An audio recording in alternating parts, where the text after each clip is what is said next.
ಬಗ್ಗೆ, ಬ್ರಹ್ಮಜ್ಞಾನದ ಬಗ್ಗೆ ಚಿಂತನೆಯನ್ನು ಮಾಡ್ತಾ ಇದ್ವಿ. ಅದರಲ್ಲಿ ಅರ್ಜುನನಿಗೆ ಕೃಷ್ಣ ತಾನು ಬೋಧನೆಯನ್ನು ಮಾಡ್ತಾ ಇದ್ದಾನೆ. ಧ್ಯಾನಾಖ್ಯ ಯೋಗರಾಣಿ ದೀಪಿತೇನ ಪಂಚಾತ್ಮಕ ಧರ್ಮಗುಣೇಂದನೇನ ಯೋಗಾಗ್ನಿ ನಾವಾಯು ಸಮನ್ವಿತೇನ ದಗ್ಧಂ ಯುಗಾಂತೆ ಕೇಲಂ ಕರ್ಮಬಂಧನಂ. ಅಂತಂದ್ರೆ ಈ ಪ್ರಪಂಚದಲ್ಲಿ ಮನುಷ್ಯನನ್ನ ಪವಿತ್ರವನ್ನಾಗಿ ಮಾಡುವುದಕ್ಕೆ ಇರುವಂತಹ ಏಕೈಕ ಸಾಧನ ಅಂತಂದ್ರೆ ಅದು ಜ್ಞಾನ ಮಾತ್ರ. ಆ ಜ್ಞಾನವನ್ನ ಸಂಪಾದನೆ ಮಾಡಬೇಕು. ಜ್ಞಾನದಿಂದ ಮುಕ್ತಿ ಸಾಧ್ಯವಾಗ್ತದೆ. ಹಾಗಾದ್ರೆ ಆ ಜ್ಞಾನ ಹೇಗೆ ಬರ್ತದೆ? ಪುಸ್ತಕ ಓದೋದ್ರಿಂದ ಜ್ಞಾನ ಬರ್ತದಾ? ಶಾಸ್ತ್ರ ಅಧ್ಯಯನ ಮಾಡುವುದರ ಮೂಲಕ ಜ್ಞಾನ ಬರ್ತದಾ? ಇಲ್ಲ, ಆ ಜ್ಞಾನ ಅಲ್ಲ. ಆ ಜ್ಞಾನ ಧ್ಯಾನ ಸಾಧನೆಯಿಂದ ಬರ್ತದೆ. ಹೇಗೆ ನಾವು ನಿನ್ನೆ ದಿವಸ ನೋಡಿದ ಹಾಗೆ, ಹೇಗೆ ಒಂದು ಎರಡು ಕಟ್ಟಿಗೆ ಅರಣಿಯನ್ನ ತಿಕ್ಕಿದಾಗ ಬೆಂಕಿ ಹೊತ್ತುತ್ತದೆ. ಬೆಂಕಿ ಹೊತ್ತಿದಾಗ ಅಥವಾ ನಾವು ಒಂದು ಕಡ್ಡಿ ಅಲ್ವಾ, ಆ ಕಡ್ಡಿಯನ್ನ ಗೀರ್ತೀವಿ. ಗೀರಿ ಆ ಕಡ್ಡಿ ಬೆಂಕಿ ಹೊತ್ಕೊಳ್ತದೆ. ಬೆಂಕಿ ಹಚ್ಚಲಿಕ್ಕೆ ಅದು ಸಹಾಯ ಮಾಡ್ತದೆ. ಆದ್ರೆ ಆ ಬೆಂಕಿ ಆ ಕಡ್ಡಿಯನ್ನು ಕೂಡ ಸುಟ್ಟು ಭಸ್ಮ ಮಾಡ್ತದಲ್ವ. ಹಾಗೆ ಈ ಜ್ಞಾನ ಎನ್ನುವ ಅಗ್ನಿ ನಮ್ಮೊಳಗೆ ಇರುವಂತಹ ಅನೇಕ ಜನ್ಮಗಳ ಪಾಪಗಳನ್ನ ಸುಟ್ಟು ಭಸ್ಮ ಮಾಡ್ತದೆ. ಹಾಗಾಗಿ ಆಗ ಮನಸ್ಸು ದಗ್ಧವಾಗಿ, ನಿರಂತರ ಶ್ವಾಸದ ಮೇಲೆ ಗಮನವಿಟ್ಟಾಗ ಮನಸ್ಸು ದಗ್ಧವಾಗಿ ಮನೋಶೂನ್ಯತೆ ಉಂಟಾಗ್ತದೆ. ಜ್ಞಾನ ಅನ್ನುವ ಅಗ್ನಿ ಪ್ರಜ್ವಲಿಸ್ಲಿಕ್ಕೆ ಶುರುವಾಗ್ತದೆ. ಆಗ ನಮ್ಮೊಳಗೆ ಅಷ್ಟ ಐಶ್ವರ್ಯಗಳು, ಏನು ಅಷ್ಟ ಐಶ್ವರ್ಯಗಳು, ಅಷ್ಟ ಸಿದ್ಧಿಗಳು ಜಾಗೃತವಾಗ್ಲಿಕ್ಕೆ ಶುರುವಾಗ್ತದೆ. ಅಷ್ಟ ಗುಣಗಳು, ಏನು ಅಷ್ಟ ಗುಣ ಪುಷ್ಪಗಳನ್ನ ನಾವು ಭಗವಂತನಿಗೆ ಅರ್ಪಿಸ್ಬೇಕು ಅಂತ ಹೇಳಿ ನಿನ್ನೆ ನೋಡಿದ್ವಿ. ಏನು ಅಷ್ಟ ಗುಣಗಳು? ಅಹಿಂಸೆ, ಇಂದ್ರಿಯ ನಿಗ್ರಹ, ಸರ್ವಭೂತದಯ, ಕ್ಷಮ, ಶಾಂತಿ, ತಪಸ್ಸು, ಧ್ಯಾನ, ಸತ್ಯ. ಇದು ನಮ್ಮಲ್ಲಿ ಜಾಗೃತವಾಗ್ತದೆ. ಈ ಗುಣಗಳು, ಆ ಗುಣಗಳೇ ನಾವು ಆ ಪರಬ್ರಹ್ಮನಿಗೆ ಅರ್ಪಿಸುವಂತಹ ಪರಮಶ್ರೇಷ್ಠವಾದಂತಹ ಪುಷ್ಪಗಳು. ದಾಸಾಳ ಹೂವಲ್ಲ, ಮಲ್ಲಿಗೆ ಹೂವಲ್ಲ, ಗುಲಾಬಿ ಹೂಗಳಲ್ಲ. ದೇವರು ಕೇಳ್ತಾ ಇರೋದು ಆ ಹೂವುಗಳನ್ನಲ್ಲ, ಈ ಗುಣಗಳು ಅನ್ನುವ ಪುಷ್ಪಗಳನ್ನ ಅರ್ಪಣೆ ಮಾಡು. ಯಾವ ಗುಣಗಳು? ಅಹಿಂಸೆ. ಯಾವ ಪಶು ಪಕ್ಷಿ ಪ್ರಾಣಿಗಳೇ ಆಗಲಿ, ಪರಮಾತ್ಮನ ಸೃಷ್ಟಿಯಲ್ಲಿರುವ ಯಾವ ಜೀವರಾಶಿಗಳಿಗೂ ಕೂಡ ಕಾಯ ವಾಚ ಮನಸ ಹಿಂಸೆಯನ್ನು ಮಾಡಬಾರದು. ಇಂದ್ರಿಯ ನಿಗ್ರಹ. ಇಂದ್ರಿಯ ನಿಗ್ರಹ ಅಂದ್ರೆ ಹಠಯೋಗದ ಹಾಗೆ ನಿಗ್ರಹ ಮಾಡುವುದಲ್ಲ. ನಿನಗೆ ಅವಶ್ಯಕತೆ ಇದ್ದಾಗ, ನಿನ್ನ ಅವಶ್ಯಕತೆಗೆ ಅನುಗುಣವಾಗಿ ಎಲ್ಲಿ ಅದು ಸದ್ವಿನಿಯೋಗ ಆಗಬೇಕು ಅಲ್ಲಿ ಮಾತ್ರ ಬಳಸುವುದು, ಅದು ಇಂದ್ರಿಯ ನಿಗ್ರಹ. ಸರ್ವಭೂತದಯ, ಸರ್ವಭೂತದಯ, ಸಮಸ್ತ ಚರಾಚರ ಜೀವರಾಶಿಗಳು ನನ್ನಂತೆ, ನನಗೆ ಹೇಗೆ ಹಕ್ಕಿದೆ, ನನಗೆ ಹೇಗೆ ಸ್ವಾತಂತ್ರ್ಯ ಇದೆ, ನಾನು ಹೇಗೆ ಈ ಭೂಮಿ ಮೇಲೆ ಜೀವ, ಆ ಜ್ಞಾನ ಪ್ರತಿಯೊಂದು ಜೀವರಾಶಿಗಳ ಮೇಲೂ ಕೂಡ ನಮಗೆ ತಿಳಿಬೇಕಾಗ್ತದೆ. ನನಗೆ ಇಲ್ಲಿ ಹೀಗೆ ಗಿಂಡಿದ್ರೆ ನೋವಾಗ್ತದಲ್ವಾ? ಹಾ, ಅದು ಎಲ್ಲರಿಗೂ ಆಗ್ತದೆ ಅನ್ನುವ ಜ್ಞಾನ ನಮಗಿರಬೇಕು. ಒಂದು ಪ್ರಾಣಿಗೆ ಮಾಡಿದ್ರು, ಒಂದು ಸಣ್ಣ ಇರುವೆಗೂ ಮಾಡಿದ್ರು, ಹಾ, ಆ ನೋವಿನ ಅನುಭವ ಆ ಪಶು ಪಕ್ಷಿ ಪ್ರಾಣಿಗಳಿಗೆ ಆಗ್ತದೆ ಅನ್ನುವ ಜ್ಞಾನ ಇರಬೇಕು. ಆಗ ಆಗ ನಮ್ಮಲ್ಲಿ ಏನಾಗ್ತದೆ? ಸರ್ವಭೂತದಯ, ಕ್ಷಮ, ಕ್ಷಮ, ನಮ್ಮಲ್ಲಿ ಕ್ಷಮಾಗುಣ ಇರಬೇಕು. ಕ್ಷಮಾಗುಣ ಇಲ್ಲದೆ ಹೋದರೆ ಏನು ಪ್ರಯೋಜನ ಇಲ್ಲ. ದುಷ್ಟಾತ್ಮ ಆಗ್ತದೆ. ಕ್ಷಮಾಗುಣ ಇಲ್ಲ ಅಂದ್ರೆ ದುಷ್ಟಾತ್ಮಗಳು ಕ್ಷಮಿಸೋದಿಲ್ಲ. ದುಷ್ಟಾತ್ಮಗಳು ಕ್ಷಮಿಸೋದಿಲ್ಲ. ಹಾಗಾಗಬಾರ್ದು. ಕ್ಷಮಾಗುಣ ಇರಬೇಕು. ಶಾಂತಿ, ಯಾವಾಗಲೂ ಶಾಂತತೆ ಇರಬೇಕು. ತಪಸ್ಸು, ತಪಸ್ಸು ಅಂದ್ರೆ ಡಿಸಿಪ್ಲೈನ್ ಇರಬೇಕು, ಪ್ರಿನ್ಸಿಪಲ್ಸ್ ಇರಬೇಕು. ಧ್ಯಾನ, ನಿರಂತರ ಧ್ಯಾನ ಇರಬೇಕು. ಸತ್ಯದೊಂದಿಗೆ ಇರಬೇಕು. ಸತ್ಯ ಅಂದ್ರೆ ಆತ್ಮ, ಆತ್ಮದೊಂದಿಗೆ ಯಾವಾಗಲೂ. ಆ ಆತ್ಮ ಯಾಕೆ ಸತ್ಯ? ಆತ್ಮ ಅದು ಪರಮಾತ್ಮ. ಯಾಕೆ ಗೊತ್ತು? ನಮ್ಮ ಮನಸ್ಸು ಸುಳ್ಳು ಹೇಳ್ತದೆ, ನಮ್ಮ ಬುದ್ಧಿ ಸುಳ್ಳು ಹೇಳ್ತದೆ, ಆದ್ರೆ ನಮ್ಮ ಒಳಗಿರುವ ಆತ್ಮ, ಅದೇ ನಮ್ಮ ಸುಪ್ತ ಮನಸ್ಸು, ಸಬ್ ಕಾನ್ಶಿಯಸ್ ಮೈಂಡ್ ಅಂತ ಹೇಳ್ತೀವಲ್ಲ, ಅದು ಯಾವತ್ತೂ ಸುಳ್ಳು ಹೇಳೋದೇ ಇಲ್ಲ. ಏನಿದೆ ಅದನ್ನ ಹೇಳ್ತದಷ್ಟೆ. ಅದೇ ಸತ್ಯ. ಹಾಗಾಗಿ ಆತ್ಮ ಅನ್ನೋದು ಸತ್ಯ. ಅಂತಹ ಅಷ್ಟದಳಗಳನ್ನ ಅರ್ಪಿಸುವ ಸಿದ್ಧಿ ನಮ್ಮಲ್ಲಿ ಜಾಗೃತವಾಗ್ತದೆ. ಆಗ ಏನಾಗ್ತದೆ, ನಮ್ಮಲ್ಲಿ ನಿರ್ವಾಣ ಉಂಟಾಗ್ತದೆ. ಧ್ಯಾನ ಸಾಧನೆಯಿಂದ ಜ್ಞಾನ ಬರ್ತದೆ. ಜ್ಞಾನ ಎನ್ನುವ ಅಗ್ನಿಯಲ್ಲಿ ಕರ್ಮಗಳು ದಗ್ಧವಾಗ್ತದೆ. ಕೊನೆಗೆ ಜನನ ಮರಣ ಚಕ್ರದಿಂದ ತಪ್ಪಿಸಿಕೊಂಡು ಪುನಃ ಬರದಂತಹ ಮೋಕ್ಷ ಸಾಧನೆಗೆ ಮೋಕ್ಷ ಸಾಧನೆ ನಮಗೆ ಪ್ರಾಪ್ತವಾಗ್ತದೆ. ಹಾಗಾಗಿ ನಾವು ಅಂತಹ ಧ್ಯಾನ ಸಾಧನೆ ಅದರಲ್ಲಿ ತೊಡಗಬೇಕು. ಅದಕ್ಕೆ ಕೃಷ್ಣ ಹೇಳ್ತಾ ಇದ್ದಾನೆ ನೋಡು ಅರ್ಜುನ, ಆಹಾರ ನಿದ್ರಾ ಭಯ ಮೈತನ ಸಾಮಾನ್ಯವೇ ತತ್ವ ಶುಭಿರೆನ್ನರಾಣಂ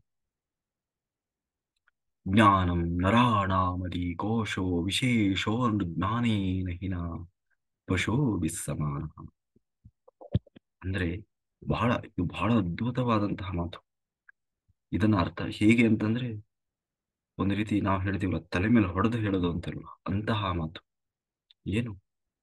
ತಿಂಡಿ ನಿದ್ರೆ ಭಯ ಮೊದಲಾದ ಶರೀರ ಇಂದ್ರಿಯ ಧರ್ಮಗಳು ಸಕಲ ಮಾನವರಿಗೂ ಪಶುಗಳಿಗೂ ಸಮಾನವಾಗಿರ್ತದೆ ಅಲ್ವ. ಅಂದ್ರೆ ಇದರ ಅರ್ಥ,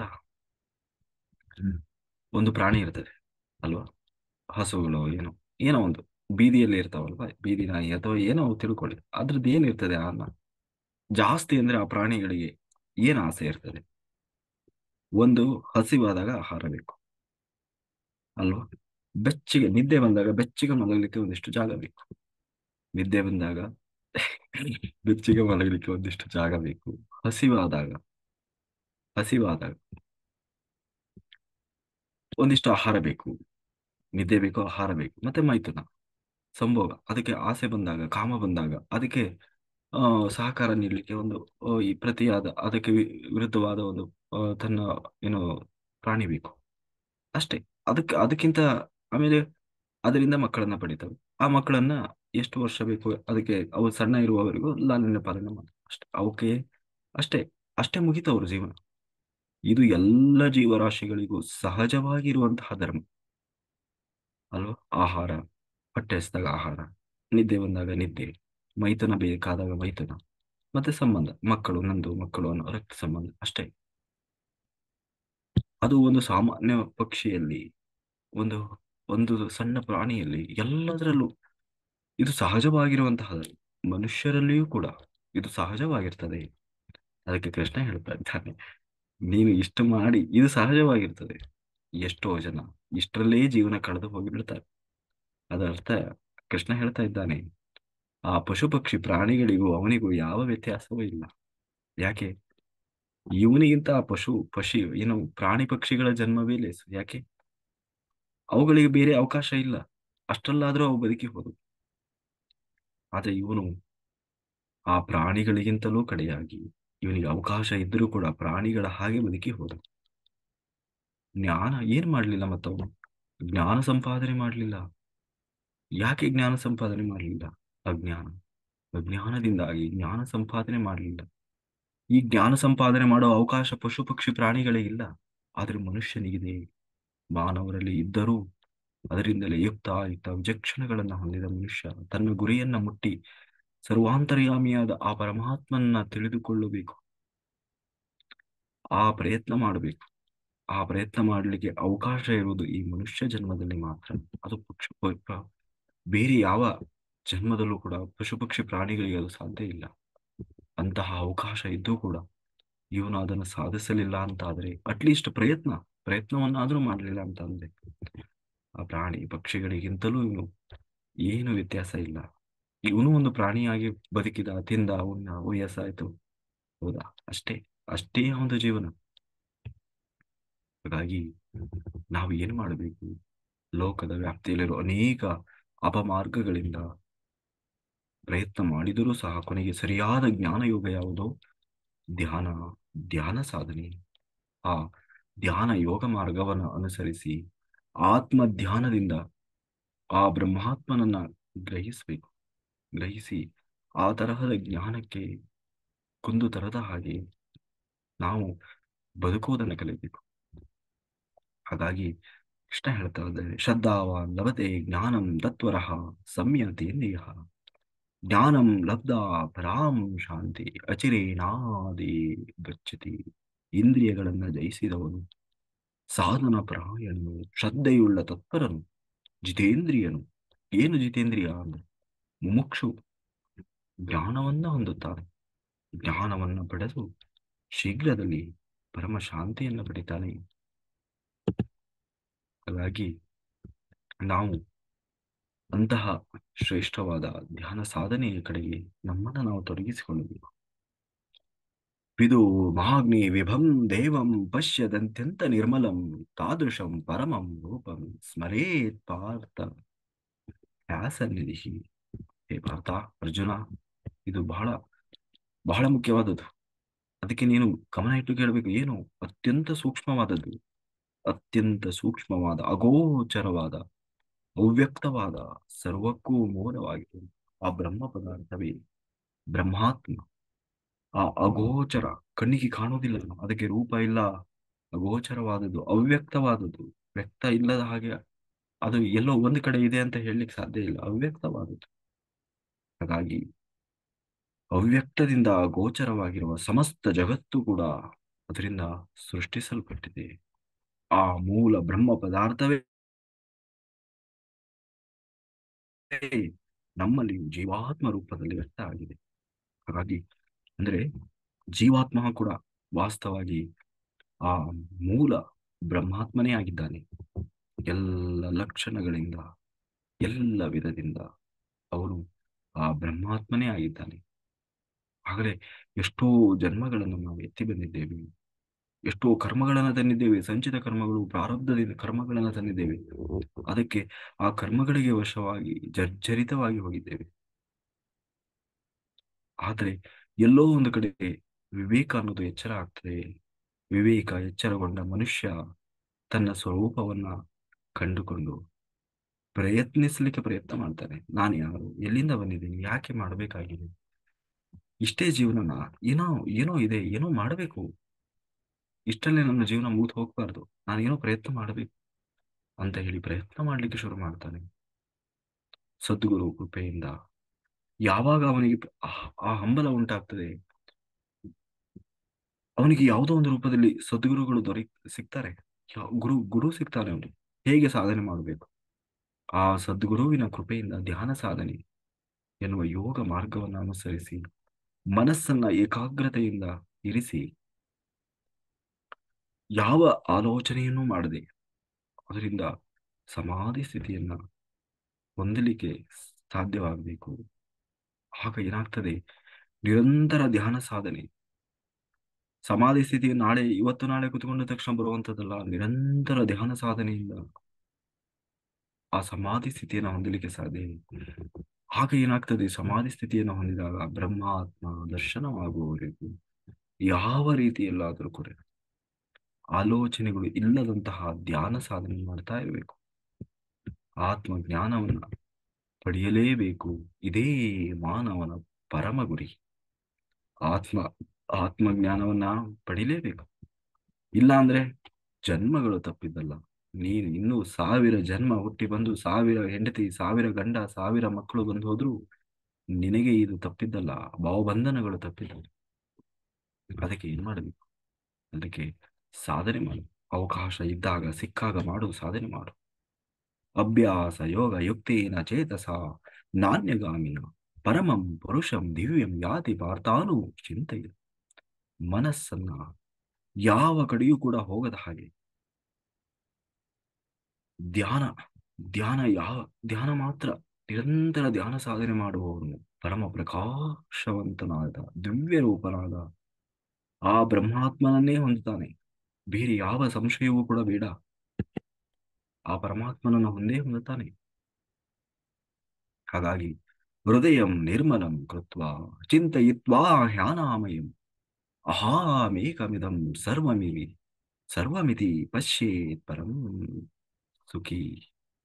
ಮನಸ್ಸಿನಲ್ಲಿ ಯಾವ ವಿಧವಾದಂತಹ ಮಲಿನಗಳು, ಕಲ್ಮಶಗಳು, ಆಲೋಚನೆಗಳು ಇಲ್ಲದಿದ್ದರೆ ನಿರ್ಮಲವಾದ, ಆಲೋಚನಾ ರಹಿತವಾದ ಪರಮ ಸುಖವನ್ನ ಮನಸ್ಸಿನಲ್ಲಿ ನಾವು ಕಾಣಲಿಕ್ಕೆ ಸಾಧ್ಯವಾಗ್ತದೆ. ಈ ಶುಭ್ರವಾದ ಮನಸ್ಸಿನಲ್ಲಿ ಪ್ರಪಂಚವೆಲ್ಲ ನಾನೇ, ನನಗಿಂತ ಬೇರೆ ಎನ್ನುವುದು ಇಲ್ಲವೇ ಇಲ್ಲ ಅನ್ನುವ ಭಾವ ಉಂಟಾಗ್ತದೆ.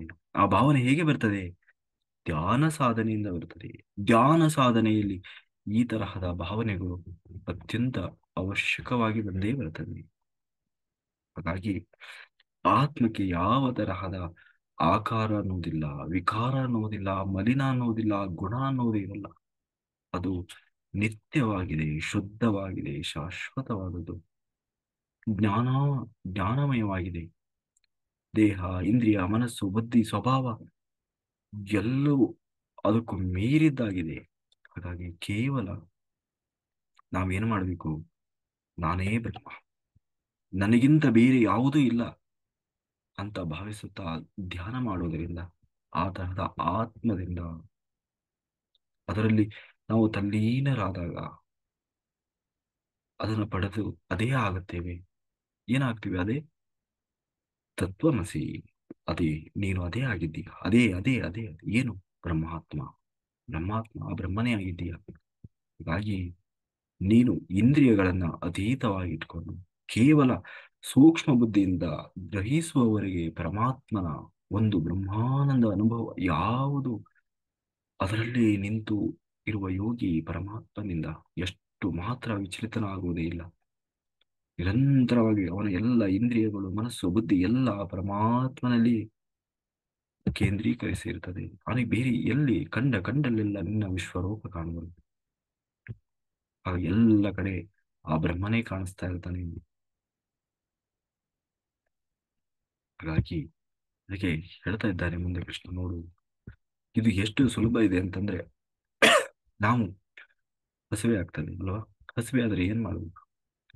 ಹಸಿವೆ ಆದ್ರೆ ಊಟ ಮಾಡ್ಬೇಕು. ಅದನ್ನು ಬಿಟ್ಟು ಬೇರೆ ಏನು ಮಾಡಿದ್ರು, ನೀವು ನೆಲ ಗುದ್ದಿದ್ರು, ಆಕಾಶ ಗುದ್ದಿದ್ರು, ನೀರ್ ಗುದ್ದಿದ್ರು, ಯಾವ ಗುದ್ದಿದ್ರು, ನಿನ್ನ ಕೋಪ ತಾಪ ಏನು ತೋರಿಸಿದ್ರು ಹಸಿವು ಅನ್ನೋದು ನೀಗುವುದಿಲ್ಲ. ಅದಕ್ಕೆ ಏನ್ ಮಾಡ್ಬೇಕು? ಊಟ ಮಾಡ್ಬೇಕು. ಹಾಗೆ ಹಾಗೆ ವೇದಗಳನ್ನ, ಶಾಸ್ತ್ರಗಳನ್ನ ಓದಿ ಎಷ್ಟು ಶಾಸ್ತ್ರಜ್ಞಾನವನ್ನ ಸಂಪಾದಿಸಿದರೂ ಕೂಡ ನೀನು ಎಲ್ಲ ವೇದಗಳನ್ನ ಅರಿದು ಕುಡಿದಿದೀಯಾ, ಎಲ್ಲ ಉಪನಿಷತ್ತುಗಳನ್ನ ಅರಿದು ಕುಡಿದಿದೀಯಾ, ಹಾಗಾದ್ರೆ ಮೋಕ್ಷ ಸಿಗ್ತದ? ಬ್ರಹ್ಮನ ದರ್ಶನವಾಗ್ತದ? ಇಲ್ಲ.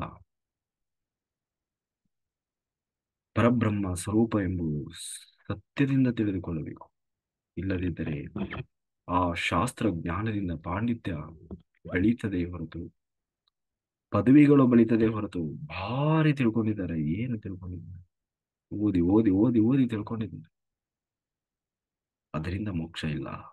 ಹಾಗಾದ್ರೆ ನಿಜವಾದ ಮುಕ್ತಿ ಹೇಗೆ ಸಿಗ್ತದೆ?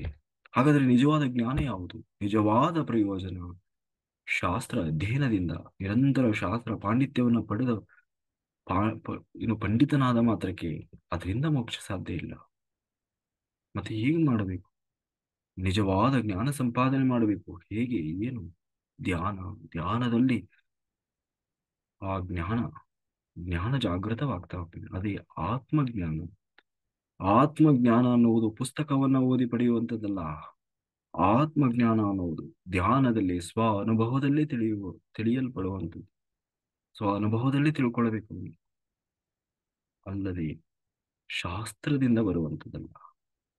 ಹಾಗಾಗಿ ಧ್ಯಾನ ಸಾಧನೆ ಅನ್ನುವುದು ನೀನು ಏನೇ ಓದು, ಏನೇ ಬರೀ, ಎಷ್ಟೇ ತಿಳ್ಕೊಳ್ಳದೇ ಇರು, ಆದರೆ ಧ್ಯಾನ ಸಾಧನೆ ಅನ್ನೋದು ಅತ್ಯಂತ ಅವಶ್ಯಕವಾದದ್ದು. ಹಾಗಾಗಿ ಅಂದ್ರೆ ಯಾರಿಗೆ ಮುಕ್ತಿ ಬೇಕು, ಯಾರಿಗೆ ಮೋಕ್ಷ ಬೇಕು ಅನ್ನುವ ಹಂಬಲ ಇದೆ, ಅವರು ಮಾಡಲೇಬೇಕಾದ ಧರ್ಮ ಯಾವುದು, ಮಾರ್ಗ ಯಾವುದು? ಧ್ಯಾನ ಸಾಧನೆಯ ಮಾರ್ಗ. ಅದನ್ನು ಬಿಟ್ಟು ಬೇರೆ ಇನ್ನೊಂದು ಮಾರ್ಗ ಇಲ್ಲವೇ ಇಲ್ಲ. ಕೃಷ್ಣ ಹೇಳ್ತಾ ಇದ್ದಾನೆ, ನೋಡು, ಮೌನವನ್ನು ಆಚರಿಸಬೇಕು ಮನುಷ್ಯ. ಸಾಧಕನ ಬದುಕಿನಲ್ಲಿ ಹೇಗಿರಬೇಕು? ಸಾಧಕ ಧ್ಯಾನ ಸಾಧನೆ, ಧ್ಯಾನ ಮಾರ್ಗದಲ್ಲಿದ್ದಾಗ ಅವನು ಮೌನವನ್ನು ಆಚರಿಸಬೇಕು. ಜನ್ಮ ಮೃತ್ಯು ಸುಖ ದುಃಖ ವರ್ಜಿತಂ, ಜಾತಿ ನೀತಿ ಕುಲಗೋತ್ರ ದೂರಗಂ, ಜಿದ್ವಿ ವತ್ತ ಜಗತೋಸ್ಯ ಕಾರಣಂ, ತತ್ಸದಾಹಾಮಿತಿ ಮೌನಮಾಶ್ರಯ. ಪರಬ್ರಹ್ಮ, ಬ್ರಹ್ಮಾತ್ಮ, ಸರ್ವ ವಸ್ತು ಧರ್ಮಗಳು, ಜಾತಿ ಗುಣಗಳು ಎಲ್ಲವನ್ನ ಮೀರಿ ನಿಂತದ್ದು. ಅವನಿಗೆ ಜಾತಿ ಇಲ್ಲ, ಕುಲ ಇಲ್ಲ, ಧರ್ಮ ಇಲ್ಲ, ಅಲ್ವಾ? ನಾವು ಹೊಡೆದಾಡ್ತಾ ಇದ್ದೀವಿ ಕೃಷ್ಣ ಹಿಂದೂ ಧರ್ಮಕ್ಕೆ ಸೇರಿಕೊಂಡು, ಅಲ್ಲಾಹು ಇನ್ನೊಂದು ಧರ್ಮಕ್ಕೆ ಸೇರಿದವು, ಯೇಸು ಇನ್ನೊಂದು ಧರ್ಮಕ್ಕೆ ಯಾವ ಧರ್ಮವೂ ಭಗವಂತನಿಗೆ ಇಲ್ಲ ಅಲ್ವಾ? ಯಾವ ಜಾತಿಯೂ ಇಲ್ಲ, ಯಾವ ಕುಲವೂ ರಂಗ ಅರಿಯದಾದೆನು ಅಲ್ವಾ? ಯಾವ ಕುಲವೂ ರಂಗ, ಯಾವುದು ಕೃಷ್ಣನ ಜಾತಿ ಯಾವುದು ಅಲ್ವಾ? ಕೈ ಏನು, ಕ್ಷತ್ರಿಯರ ಮನೆಯಲ್ಲಿ ಹುಟ್ಟಿದ, ದನ ಕಾಯುವ ಗೊಲ್ಲರ ಮನೆಯಲ್ಲಿ ಬೆಳೆದ ಅಲ್ವಾ? ಏನು ಕೃಷ್ಣನ ಜಾತಿ ಯಾವುದು? ಯಾರಿಗೆ ಗೊತ್ತು? ಭಗವಂತನಿಗೆ ಜಾತಿ ಇಲ್ಲ, ಕುಲ ಇಲ್ಲ. ಅದೆಲ್ಲ ಮನುಷ್ಯರಿಗೆ, ಅಜ್ಞಾನದಲ್ಲಿ ದೇಹ ಸ್ಥಿತಿಯಲ್ಲಿರುವ ಮನುಷ್ಯರಿಗೆ, ಜ್ಞಾನಿಗಳಿಗೆಲ್ಲ. ಹಾಗಾಗಿ ಜನನ ಮರಣ ಸುಖ ದುಃಖಾದಿ ದ್ವಂದ್ವಗಳು ಅವನಿಗೆ ಇರೋದಿಲ್ಲ. ಇಂದ್ರಿಯ ವಿಷಯ ಜ್ಞಾನದಿಂದ ತಿಳಿದುಕೊಳ್ಳದೇ ಇರುವುದು, ಎಲ್ಲವೂ ಎಲ್ಲ ಕಡೆಯೂ ತುಂಬಿರುವುದು. ಹಾಗೆ ಶಾಶ್ವತವಾಗಿರುವುದು, ಬಹಳ ಪ್ರಕಾಶವಾಗಿ ಅತಿ ವೇಗವಾಗಿ ಪ್ರಕಾಶಿಸ್ತಾ ಇರುವುದು, ಅತಿ ಸೂಕ್ಷ್ಮವಾಗಿರುವಂಥದ್ದು, ಸ್ವಯಂ ಪ್ರಕಾಶವಾಗಿರುವುದು, ಎಲ್ಲದಕ್ಕೂ ತಾನೇ ಆಧಾರ ಆಧಾರನಾಗಿರುವಂಥದ್ದು.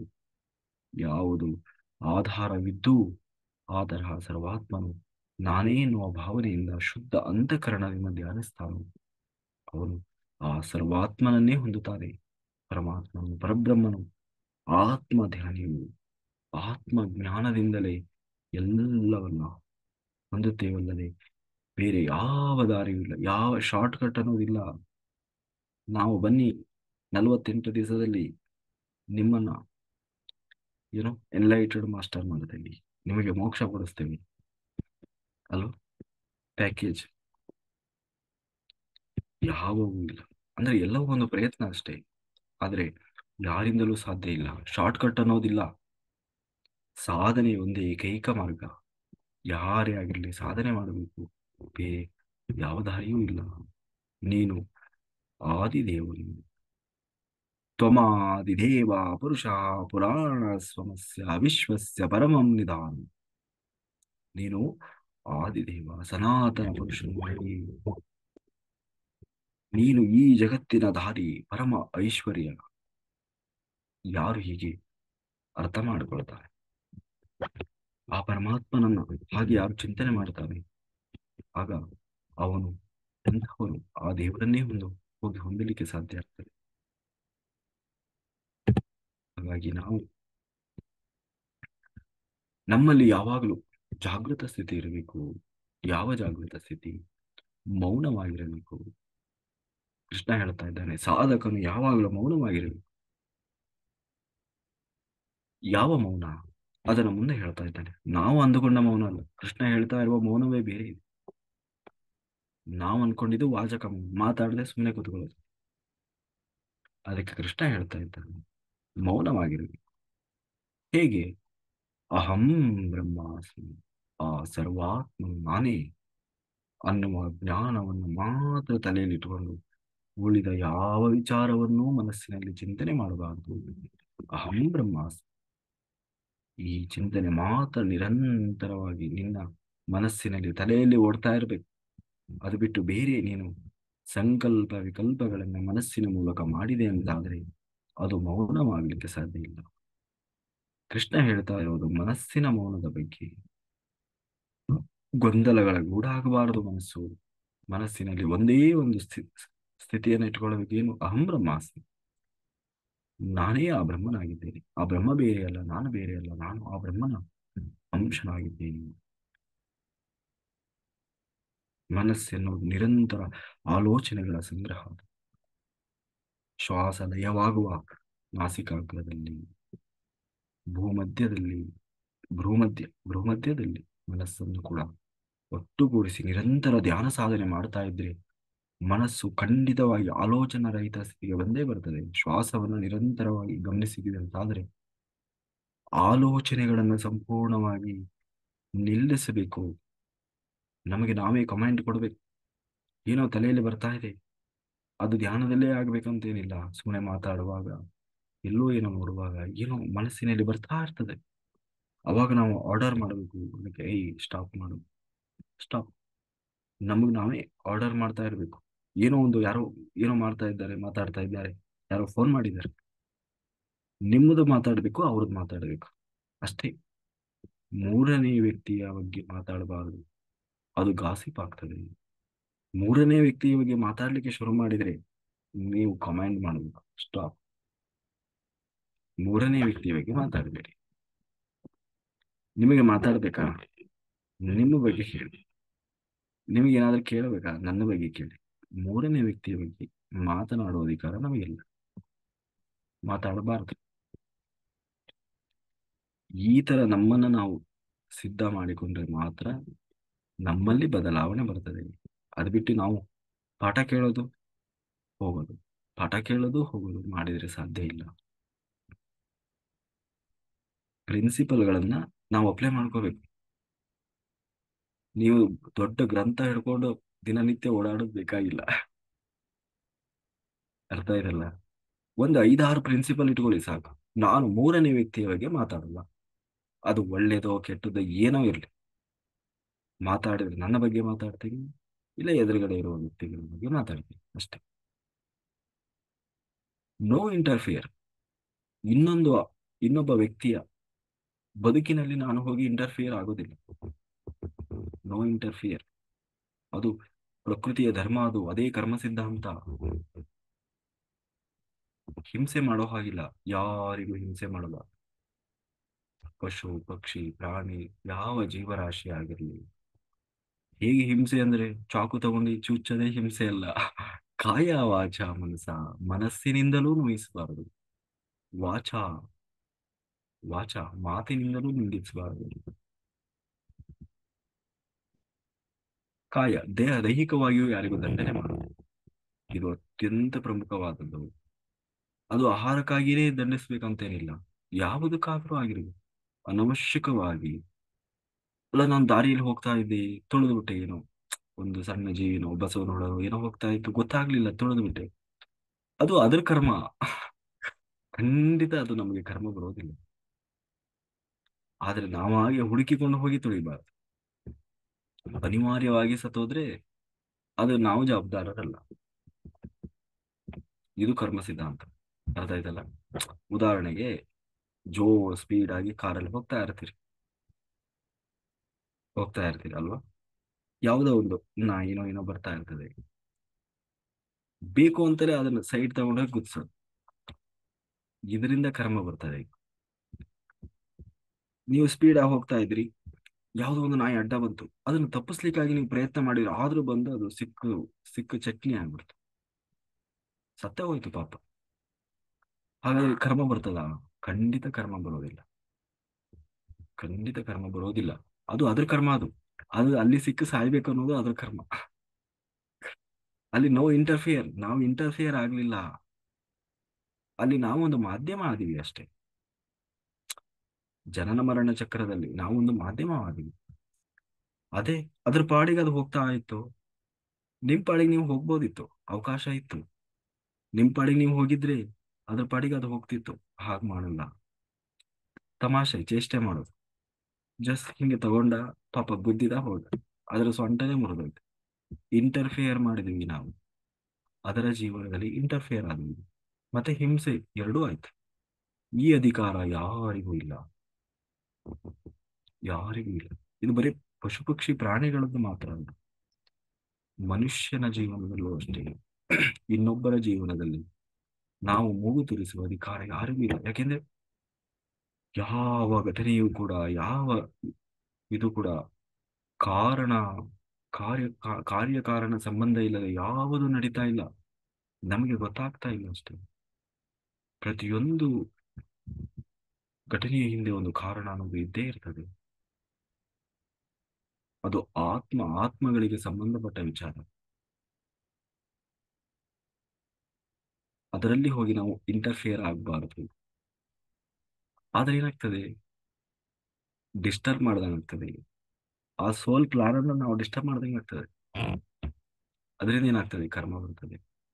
ಉದಾಹರಣೆಗೆ ಯಾರೋ ಒಂದೆರಡು ಸೋಲ್ ಪ್ಲಾನ್ ಮಾಡ್ಕೊಂಡು ಬಂದಿದ್ದಾರೆ, ಈ ಜನ್ಮದಲ್ಲಿ ನಾವಿಬ್ರು ಮದುವೆ ಆಗಬೇಕು, ಮತ್ತೆ ನಮ್ದು ಏನ್ ಬ್ಯಾಲೆನ್ಸ್ ಇದೆ ಅದನ್ನೆಲ್ಲ ನಾವು ಫುಲ್ಫಿಲ್ ಮಾಡ್ಕೊಂಡು ಹೋಗ್ಬೇಕು ಅನ್ನೋದು ಅವೆರಡು ಸೋಲ್ ಪ್ಲಾನ್ ಅಂತ ತಿಳ್ಕೊಂಡು ನಾವು ಅದನ್ನು ಪ್ರತಿಷ್ಠೆಯಾಗಿ ತಗೊಂಡ್ವಿ. ಇಲ್ಲ, ನಮ್ದು ಜಾತಿಯೋ ಲಿಂಗ ಧರ್ಮ ಅದು ಇದು ಏನೇನೋ ತಗೊಂಡು ಅವರನ್ನ ನಾವು ಒಂದಾಗ್ಲಿಕ್ಕೆ ಬಿಡ್ಲಿಲ್ಲ. ಬಲವಂತವಾಗಿ ಯಾರಿಗೋ ಮದುವೆ ಮಾಡಿದ್ರು, ಅವರು ಯಾರನ್ನೋ ಮದುವೆ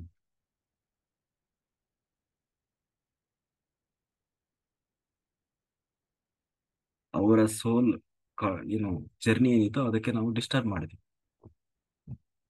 ಅದಕ್ಕೆ ಏನಾಯ್ತು, ಅದನ್ನ ಫುಲ್ಫಿಲ್ ಮಾಡ್ಲಿಕ್ಕೆ ಅವ್ರು ಮತ್ತೆ ಜನ್ಮ ತಗೊಂಡು ಬರ್ತಾರೆ. ಅವರು ಮಾತ್ರ ಜನ್ಮ ತಗೊಂಡು ಬರಲ್ಲ, ಡಿಸ್ಟರ್ಬ್ ಮಾಡಿರೋ ನೀವು ಮತ್ತೆ ಜನ್ಮ ತಗೊಂಡು ಬರ್ತೀರಿ. ಅವ್ರು ಮಾತ್ರ ಜನ್ಮ ತಗೊಂಡು ಬರಲ್ಲ, ನೆನ್ಪಿರ್ಲಿ. ಡಿಸ್ಟರ್ಬ್ ಮಾಡಿರೋರು ಕೂಡ ಮತ್ತೆ ಜನ್ಮ ತಗೊಂಡು ಬರ್ಬೇಕು, ನೀವು ಬೇಕಾದ ಸಾಧನೆ ಮಾಡಿ. ಅರ್ಥ ಆಯ್ತು, ಮತ್ತೆ ಜನ್ಮ ತಗೊಂಡು ಬರ್ಬೇಕಾಗ್ತದೆ ನೀವು.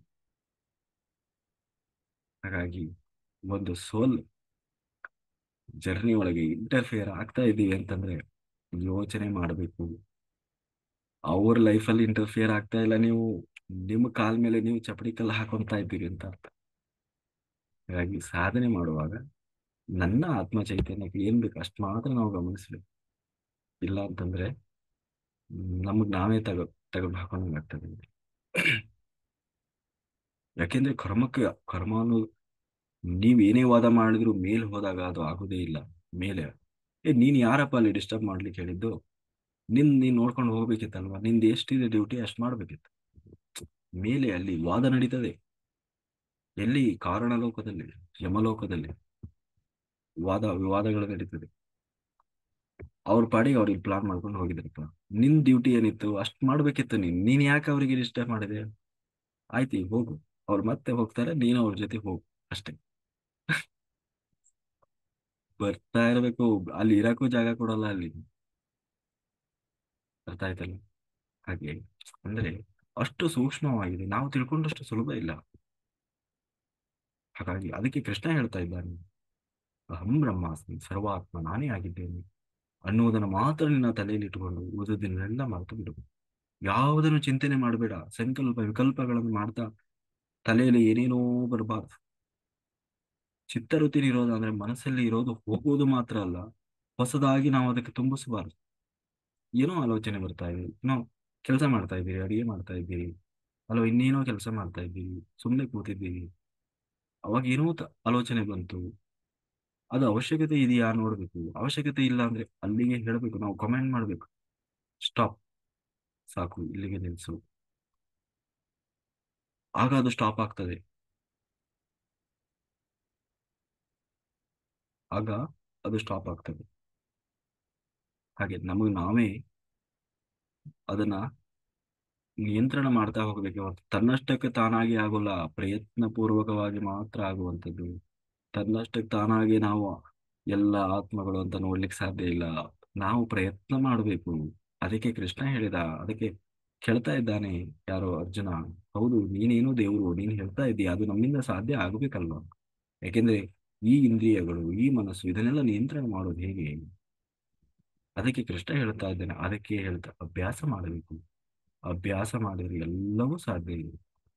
ಅಭ್ಯಾಸ ಮಾಡಿದ್ರೆ ಎಲ್ಲವೂ ಸಾಧ್ಯ ಇದೆ, ಅಲ್ವಾ? ಸಾಧ್ಯ ಇಲ್ವಾ? ಸಾಧ್ಯ ಇದೆ. ಅಭ್ಯಾಸ ಮಾಡಿದ್ರೆ ಖಂಡಿತ ಸಾಧ್ಯ ಇದೆ. ಒಂದು ಸಾರಿ ಇಲ್ಲ, 10 ಸಾರಿ ಯೋಚನೆ. ಅಭ್ಯಾಸ ಬಲದಿಂದ ಎಲ್ಲವೂ ಸಾಧ್ಯ ಇದೆ. ಅರ್ಜುನ ಊಟ ಮಾಡ್ತಾ ಇದ್ದಂತೆ ಒಂದು ಸಾರಿ. ಅರ್ಜುನ ರಾತ್ರಿ ರಾತ್ರಿ ಆಗಿತ್ತು, ಸಂಜೆ ಆಗಿತ್ತು, ಊಟ ಮಾಡ್ತಾ ಇದ್ದ. ದೀಪ ಹಚ್ಕೊಂಡು ಎಲ್ಲ ಊಟ ಮಾಡ್ತಾ ಇದ್ದ. ಊಟ ಮಾಡ್ತಾ ಮಾಡ್ತಾ ಜೋರು ಗಾಳಿ ಬಂದು ದೀಪ ಆರಿ ಹೋಗ್ಬಿಡ್ತು. ಊಟ ಆಗಿಲ್ಲ, ಇನ್ನು ಮುಗ್ದಿಲ್ಲ. ದೀಪ ಆರಿ ಹೋಯ್ತು, ಕತ್ತಲೆ ಆಯ್ತು. ಆದ್ರೆ ಅರ್ಜುನ ಪೂರ್ತಿ ಊಟ ಮಾಡಿದ್ನಂತೆ. ಅರ್ಥ ಆಯ್ತು? ಇದು ಅರ್ಜುನನಿಗೆ ಮಾತ್ರ ಸಾಧ್ಯ ಇಲ್ಲ, ಎಲ್ಲರಿಗೂ ಸಾಧ್ಯ ಇದೆ, ಅಲ್ವಾ? ಎಲ್ಲರಿಗೂ ಸಾಧ್ಯ ಇಲ್ವಾ? ಬೆಳಕು ಬೇಕು ಅಂತೇನಿಲ್ಲ, ತಟ್ಟೆಯಲ್ಲಿರೋದು ಬಾಯಿಗೆ ಬರ್ಲಿಕ್ಕೆ ಬೆಳಕು ಬೇಕಾಗಿಲ್ಲ. ತನ್ನಷ್ಟು ತಾನಾಗೆ ಬರ್ತಾ ಇರ್ತದೆ. ಕತ್ಲೆಯಲ್ಲೂ ಕೂಡ ಊಟ ಮಾಡಬಹುದು. ಅದು ಅರ್ಜುನ ಮಾತ್ರ ಮಾಡ್ಬೇಕಂತೇನಿಲ್ಲ. ಆದ್ರೆ ಅರ್ಜುನ ಆದ್ರೆ ನಾವು ಸುಮ್ಮನೆ ಊಟ ಮಾಡಿ ತಟ್ಟೆ ಖಾಲಿ ಮಾಡಿ ಹೋಗ್ಬಿಡ್ತೀವಿ. ಆದ್ರೆ ಅರ್ಜುನ ಹಂಗಾಗ್ಲಿಲ್ಲ.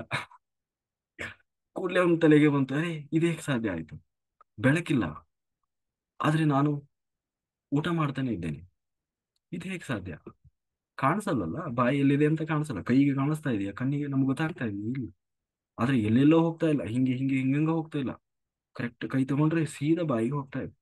ಇದು ಹೇಗೆ ಸಾಧ್ಯ ಆಯ್ತು? ಅರ್ಜುನ ವಿಚಾರ ಮಾಡಿದ. ಓಹೋ, ಇದು ಸಾಧ್ಯವಾದುದು ನಿರಂತರ ಅಭ್ಯಾಸದಿಂದ. ನಿರಂತರ ನಾವು ಹೀಗೆ ತಿಂದು ತಿಂದು ತಿಂದು ಅಭ್ಯಾಸ ಆಗಿ ಕೈಗೆ ಗೊತ್ತಿದೆ ಯಾವ ಕರೆಕ್ಟ್ ಹೆಂಗ್ ಹೋಗ್ಬೇಕಂತ ಗೊತ್ತಿದೆ ಅದಕ್ಕೆ. ಅದಕ್ಕೆ ಬೆಳಕು ಬೇಕಾಗಿಲ್ಲ. ಆಗ ಅರ್ಜುನ ವಿಚಾರ ಮಾಡಿದ, ಹೋ, ನಿರಂತರ ಅಭ್ಯಾಸ ಮಾಡಿದರೆ ಎಂತಹ ಪರಿಸ್ಥಿತಿ, ಎಂತಹ ಸಂದರ್ಭ, ಅಷ್ಟೇ ಅಲ್ಲ ಅದು ಕಣ್ಣಿಗೆ ಕಾಣದೇ ಇದ್ದರೂ ಕೂಡ ಎಲ್ಲವನ್ನ ಭೇದಿಸಬಹುದು ಅನ್ನುವುದನ್ನು ಅಭ್ಯಾಸ ಮಾಡಿದ, ಅನ್ನುವ ಅರ್ಥ ಮಾಡ್ಕೊಂಡು. ಅಷ್ಟೇ ಅಲ್ಲ, ರಾತ್ರಿ ಕತ್ತಲೆಯಲ್ಲಿ ಅಭ್ಯಾಸ ಮಾಡ್ಲಿಕ್ಕೆ ಶುರು ಮಾಡಿದ.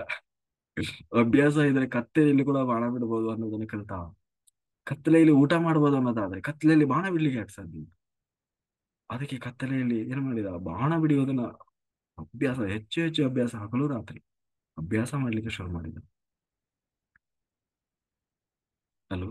ಹಾಗೆ ನಾವು ನಮ್ಮಲ್ಲಿ ಆ ಗುಣಗಳನ್ನ ಬೆಳೆಸ್ಕೊಳ್ಬೇಕು ಅಂದ್ರೆ ತನ್ನಷ್ಟು ತಾನಾಗಿ ಆಗುವಂಥದ್ದಿಲ್ಲ, ಮತ್ತೆ ಅಭ್ಯಾಸ ಮಾಡಬೇಕು. ಅಭ್ಯಾಸವನ್ನು ಬೆಳೆಸ್ಕೊಳ್ಬೇಕು. ಎಲ್ಲರನ್ನ ಆತ್ಮದೃಷ್ಟಿಯಿಂದ ನೋಡುವುದನ್ನು ಕಲಿಬೇಕು. ಎಲ್ಲವನ್ನ ಸ್ವೀಕಾರ ಮಾಡುವುದನ್ನು ಕಲಿಬೇಕು. ಎಲ್ಲರನ್ನ ಕ್ಷಮಿಸುವುದನ್ನು ಕಲಿಬೇಕು. ಎಲ್ಲವನ್ನ ಸ್ವೀಕಾರ ಮಾಡಿ ಅದರಿಂದ ಏನು ನನಗೆ ಅನುಭವ, ನನ್ನ ಆತ್ಮಕ್ಕೆ ಏನು ಅನುಭವ ಇದೆ, ಆ ಅನುಭವವನ್ನ ತಗೊಳ್ಬೇಕು. ಯಾವಾಗ್ಲೂ ತಲೆಯಲ್ಲಿ ಇರಬೇಕು, ನಾನು ಕಲಿಯಲಿಕ್ಕೆ ಬಂದವನು ಅಷ್ಟೇ. ನಾನು ಕಲಿಯಲಿಕ್ಕೆ ಬಂದವನು. ಓದುದು ಯಾವುದು ನನ್ನ ಡ್ಯೂಟಿ ಅಲ್ಲ. ಪ್ರತಿಯೊಬ್ಬರು ಯಾರು? ಪ್ರತಿಯೊಬ್ಬರು ನಮಗೆ ಇಲ್ಲಿ ಮಾಸ್ಟರ್. ಎಲ್ಲರೂ ಕಲಿಸ್ತಾ ಇದ್ದಾರೆ, ಒಂದೊಂದು ರೀತಿಯಿಂದ ಕಲಿಸ್ತಾ ಇದ್ದಾರೆ, ಅವರವರ ಪಾತ್ರಗಳಿಂದ ಕಲಿಸ್ತಾ ಇದ್ದಾರೆ. ಎಲ್ಲರೂ ಪಾತ್ರಧಾರಿಗಳು. ನಾನು ನಾನು ವಿದ್ಯಾರ್ಥಿ. ನನ್ನ ಸುತ್ತ ಇರುವವರು ತಂದೆ, ತಾಯಿ, ಮಕ್ಕಳು, ಗಂಡ, ಹೆಂಡತಿ, ಅಣ್ಣ, ತಮ್ಮ, ಸ್ನೇಹಿತರು, ಬಂಧುಗಳು, ಧ್ಯಾನಿಗಳು, ಎಲ್ಲರೂ ಎಲ್ಲರೂ ನನಗೆ ಮಾಸ್ಟರ್. ನಾನು ನಾನು ವಿದ್ಯಾರ್ಥಿ. ನಾನೇನ್ ಮಾಡಬೇಕು? ಅವರೆಲ್ಲರೂ ನನಗೆ ಒಂದೊಂದು ರೂಪದಿಂದ, ಒಂದೊಂದು ಅನುಭವದಿಂದ ಕಲಿಸ್ತಾ ಇದ್ದಾರೆ. ನಾನು ಕಲಿಬೇಕು. ಇಲ್ಲ, ನನಗೆ ಅವ್ರು ಹಂಗಂದ್ರು, ಇಲ್ಲ ಅವ್ರು ನನಗೆ ಹಿಂಗಂದ್ರು, ಅಲ್ಲಿ ನೀನು ಸೋತೆ. ಮೇಷ್ಟ್ರು ಹೊಡೆದ್ರು ಅಂತ ನೀನು ಹೋಗಿ ಮನೇಲಿ ಹೇಳ್ಕೊಟ್ಟೆ ಅಂದ್ರೆ ನಾಳೆಯಿಂದ ಮೇಷ್ಟ್ರು ನೀನು ಹೇಳ್ಕೊಡೋದನ್ನು ಬಿಡ್ತಾರೆ. ಅರ್ಥ ಆಯ್ತಲ್ಲ? ಹೌದಾ ಇಲ್ಲ? ಅವನ ಕಡೆ ತಿರುಗೂ ನೋಡಲ್ಲ ಮೇಷ್ಟ್ರು. ನಿನಗೆ ಯಾಕೆ, ನಿನಗೆ ಏನಾರು ಹೊಡೆದ್ರೆ ಏನ್ ಮಾಡ್ತೀವಿ? ಸೀದಾ ಮನೆಗೆ ಹೋಗಿ ಹೇಳ್ಕೊಡ್ತೀವಿ. ಅದಕ್ಕೆ ನೀನು ಓದಿದ್ರು ಓದು, ಬಿಟ್ಟರು ಬಿಡು, ನನ್ಗೇನು ಆಗ್ಬೇಕು? ಅಲ್ವಾ? ಹಾಗಾಗಿ ಎಲ್ಲರೂ ನಮಗೆ ಮಾಸ್ಟರು. ನೀವು ಉದಾಹರಣೆಗೆ ನೋಡಿ, ಅವ್ರು ಎಲ್ಲಿವರೆಗೆ ಕಲಿಸ್ತಾರೆ? ನೀವು ಅರ್ಥ ಮಾಡ್ಕೊಳ್ಳುವವರೆಗೆ, ತಿಳ್ಕೊಳ್ಳುವವರೆಗೆ ಕಲಿಸ್ತಾರೆ. ಅದಾದ್ಮೇಲೆ ಮತ್ತೆ ಕಲಿಸೋದಿಲ್ಲ, ಅವ್ರು ಸ್ಟಾಪ್ ಮಾಡ್ತಾರೆ. ಆದ್ರೆ ನಾವು ಕಲಿಯೋದಕ್ಕೆ ರೆಡಿ ಇಲ್ಲ. ಮತ್ತೆ ಏನ್ ಮಾಡ್ತೀವಿ? ರಿವರ್ಸ್ ಮಾಡ್ತೀವಿ, ಕಂಪ್ಲೇಂಟ್ ಮಾಡ್ತಾ ಇರ್ತೀವಿ, ಬರೀ ಕಂಪ್ಲೇಂಟ್ ಮಾಡ್ತಾ ಇರ್ತೀವಿ. ಈ ಕಡೆ ಕಲಿಯೋದು ಇಲ್ಲ, ಅವ್ರ ಟೈಮು ವೇಸ್ಟ್, ನಮ್ಮ ಟೈಮು ವೇಸ್ಟ್. ಹಾಗಾಗಬಾರ್ದು. ಹಾಗೆ ಎಲ್ಲರನ್ನ ಮಾಸ್ಟರನ್ನಾಗಿ ನೋಡಬೇಕು, ಕಲಿಬೇಕು, ಸ್ವೀಕಾರ ಮಾಡಬೇಕು. ಗಾಂಧಾರಿ ಶಾಪ ಕೊಟ್ಲಂತೆ ಕೃಷ್ಣನಿಗೆ, ನೀನು ನನ್ನ ಕುಲವನ್ನು ನಾಶ ಮಾಡಿದ್ದೀಯಲ್ಲ, ನಿನ್ನ ಕುಲ ನಾಶ ಆಗಿ ಹೋಗ್ಲಿ. ಕೃಷ್ಣ ನಕ್ಕನಂತೆ, ಹೀ ಅಂತ. ನೀನೇನು ಮರೆ, ಎಲ್ಲದಕ್ಕೂ ನಗ್ತೀಯಲ್ಲ, ನಾನು ಶಾಪ ಕೊಟ್ಟಿದ್ದು ನೀನು ಅದಕ್ಕೂ ನಗ್ತಾ ಇದ್ದೀಯಲ್ಲ. ಹೌದು, ಸ್ವೀಕಾರ ಮಾಡಿ. ನಾನು ಸ್ವೀಕಾರ ಮಾಡಿದ್ದೇನೆ ತಾಯಿ, ನಿನ್ನ ಶಾಪವನ್ನು ಸ್ವೀಕಾರ ಮಾಡಿದ್ದೇನೆ. ಯಾಕೆ? ನೀನೊಬ್ಬ ಮಾಸ್ಟರ್. ಎಲ್ಲರೂ ಇಲ್ಲಿ ಮಾಸ್ಟರ್ ಅಲ್ವಾ? ನೀನ್ ಯಾರು ನನಗೆ ಶಾಪ ಕೊಡ್ಲಿಕ್ಕೆ? ನಾನು ದೇವಾದಿ ದೇವ. ನಿನಗೆ ಆ ಯೋಗ್ಯತೆ ಇದೆಯಾ ಅಂತ ಕೃಷ್ಣ ಪ್ರಶ್ನೆ ಮಾಡಲಿಲ್ಲ ಅಲ್ವಾ? ನಿನ್ನನ್ನು ಸೃಷ್ಟಿ ಮಾಡಿದವನೇ ನಾನು ಅಂತ ಕೃಷ್ಣ ಪ್ರಶ್ನೆ ಮಾಡಲಿಲ್ಲ, ಸ್ವೀಕಾರ ಮಾಡಿದ.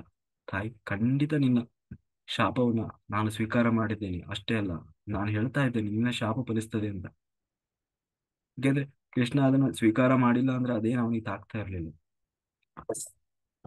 ಆದರೂ ಸ್ವೀಕಾರ ಮಾಡಿ ಅವನೇ ಹೇಳಿದ, ಖಂಡಿತ ನಿನ್ನ ಮಾತು ಸತ್ಯ ಆಗ್ತದೆ, ನಾನು ಸತ್ಯ ಮಾಡ್ತೇನೆ ಅಂತ ಗಾಂಧಾರಿಗೆ. ಅಲ್ವಾ? ಹಾಗೆ ನಾವು ದೇವಾದಿ ದೇವನೇ ಸ್ವೀಕಾರ ಮಾಡಿರ್ಬೇಕಾದ್ರೆ ನಮಗೆ ಯಾಕೆ ಗಾಂಚಲಿ ಬೇಕು? ನಾವು ಸ್ವೀಕಾರ ಮಾಡುವುದನ್ನು ಕಲಿಬೇಕು. ಬೆಳಿಬೇಕು ಆತ್ಮ ಅಂದ್ರೆ ಸ್ವೀಕರಿಸುವುದನ್ನು ಕಲಿಬೇಕು. ಆಗ ಆತ್ಮ ಬೆಳಿತೀವಿ.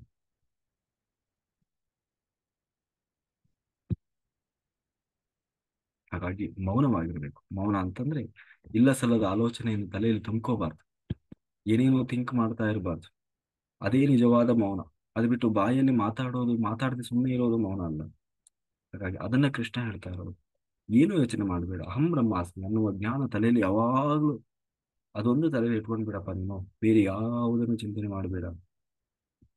ಆಗ ಏನಾಗ್ತೀಯ, ನೀನು ಜೀವನ್ಮುಕ್ತನಾಗ್ತೀಯ. ಸರ್ವಾತ್ಮ ಪರಿಪೂರ್ಣವಾದದ್ದು, ಹಾಗೆಯೇ ಜೀವಾತ್ಮ ಸಹ ಪರಿಪೂರ್ಣವಾದದ್ದು. ಆ ಪೂರ್ಣವಾದಂತಹ ಪರಮಾತ್ಮನಿಂದಲೇ ಈ ಜೀವಾತ್ಮ ಬಂದಿರೋದು. ಈ ಜೀವಾತ್ಮ ಆತ್ಮವಿದ್ಯೆಯನ್ನ ಸಂಪಾದನೆ ಮಾಡಿ ಪೂರ್ಣತ್ವವನ್ನು ಪಡೆದಾಗ, ಪೂರ್ಣತ್ವವನ್ನು ಹೊಂದಿದಾಗ ಈ ಜೀವಾತ್ಮನೂ ಕೂಡ ಪರಮಾತ್ಮನೇ ಆಗಿ ಉಳಿತಾನೆ. ಹಾಗಾಗಿ ಜ್ಞಾನಗಳಲ್ಲೆಲ್ಲ ಉತ್ತಮವಾದುದು ಪರಮಜ್ಞಾನವನ್ನು ಆಶ್ರಯಿಸಿದವನು ಯಾರು, ಆ ಜ್ಞಾನಾನಂದ ಸ್ವರೂಪನಾದ ಪರಮಾತ್ಮನೇ ಹೊಂದುತ್ತಾನೆ. ಅವನು ಮತ್ತೆ ಈ ಸೃಷ್ಟಿಯಲ್ಲಿ ಮತ್ತೆ ಮತ್ತೆ ಹುಟ್ಟಿ ಬರುವುದಿಲ್ಲ. ಇನ್ನು ಪ್ರಳಯ ಕಾಲದಲ್ಲಿ ಆಗುವ ಬಾಧೆಯೂ ಕೂಡ ಅವನಿಗೆ ಇರುವುದಿಲ್ಲ. ಹಾಗಾಗಿ ನಾವು ಬರೀ ಧ್ಯಾನ ಮಾಡಿದರೆ ಸಾಲೋದಿಲ್ಲ, ನಮ್ಮ ಬದುಕಿನ ಶೈಲಿಯನ್ನು ಕೂಡ ಬದಲಾಯಿಸಬಹುದು.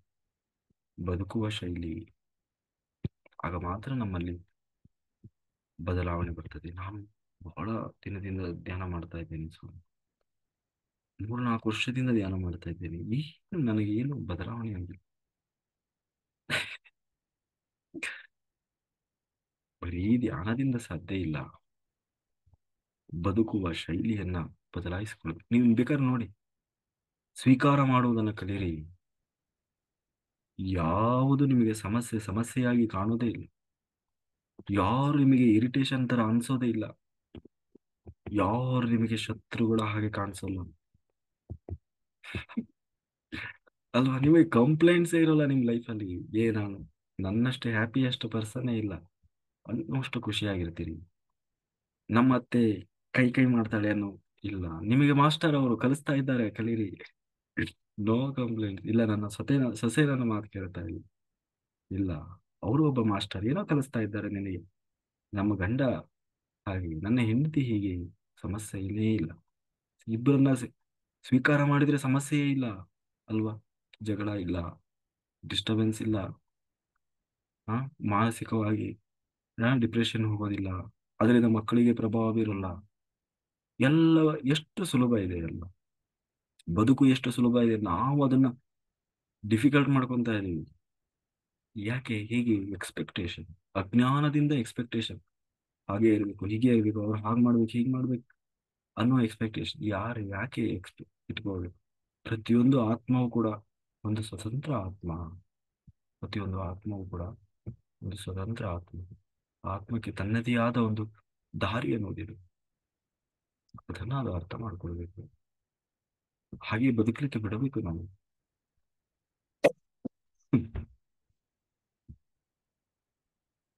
ಅಲ್ವಾ?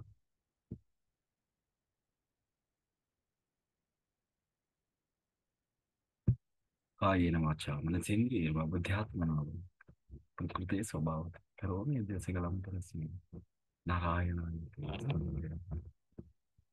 ಸರ್ವಂ ಶ್ರೀಕೃಷ್ಣ ಅರ್ಪಣಮಸ್ತು. Thank you, thank you, thank you.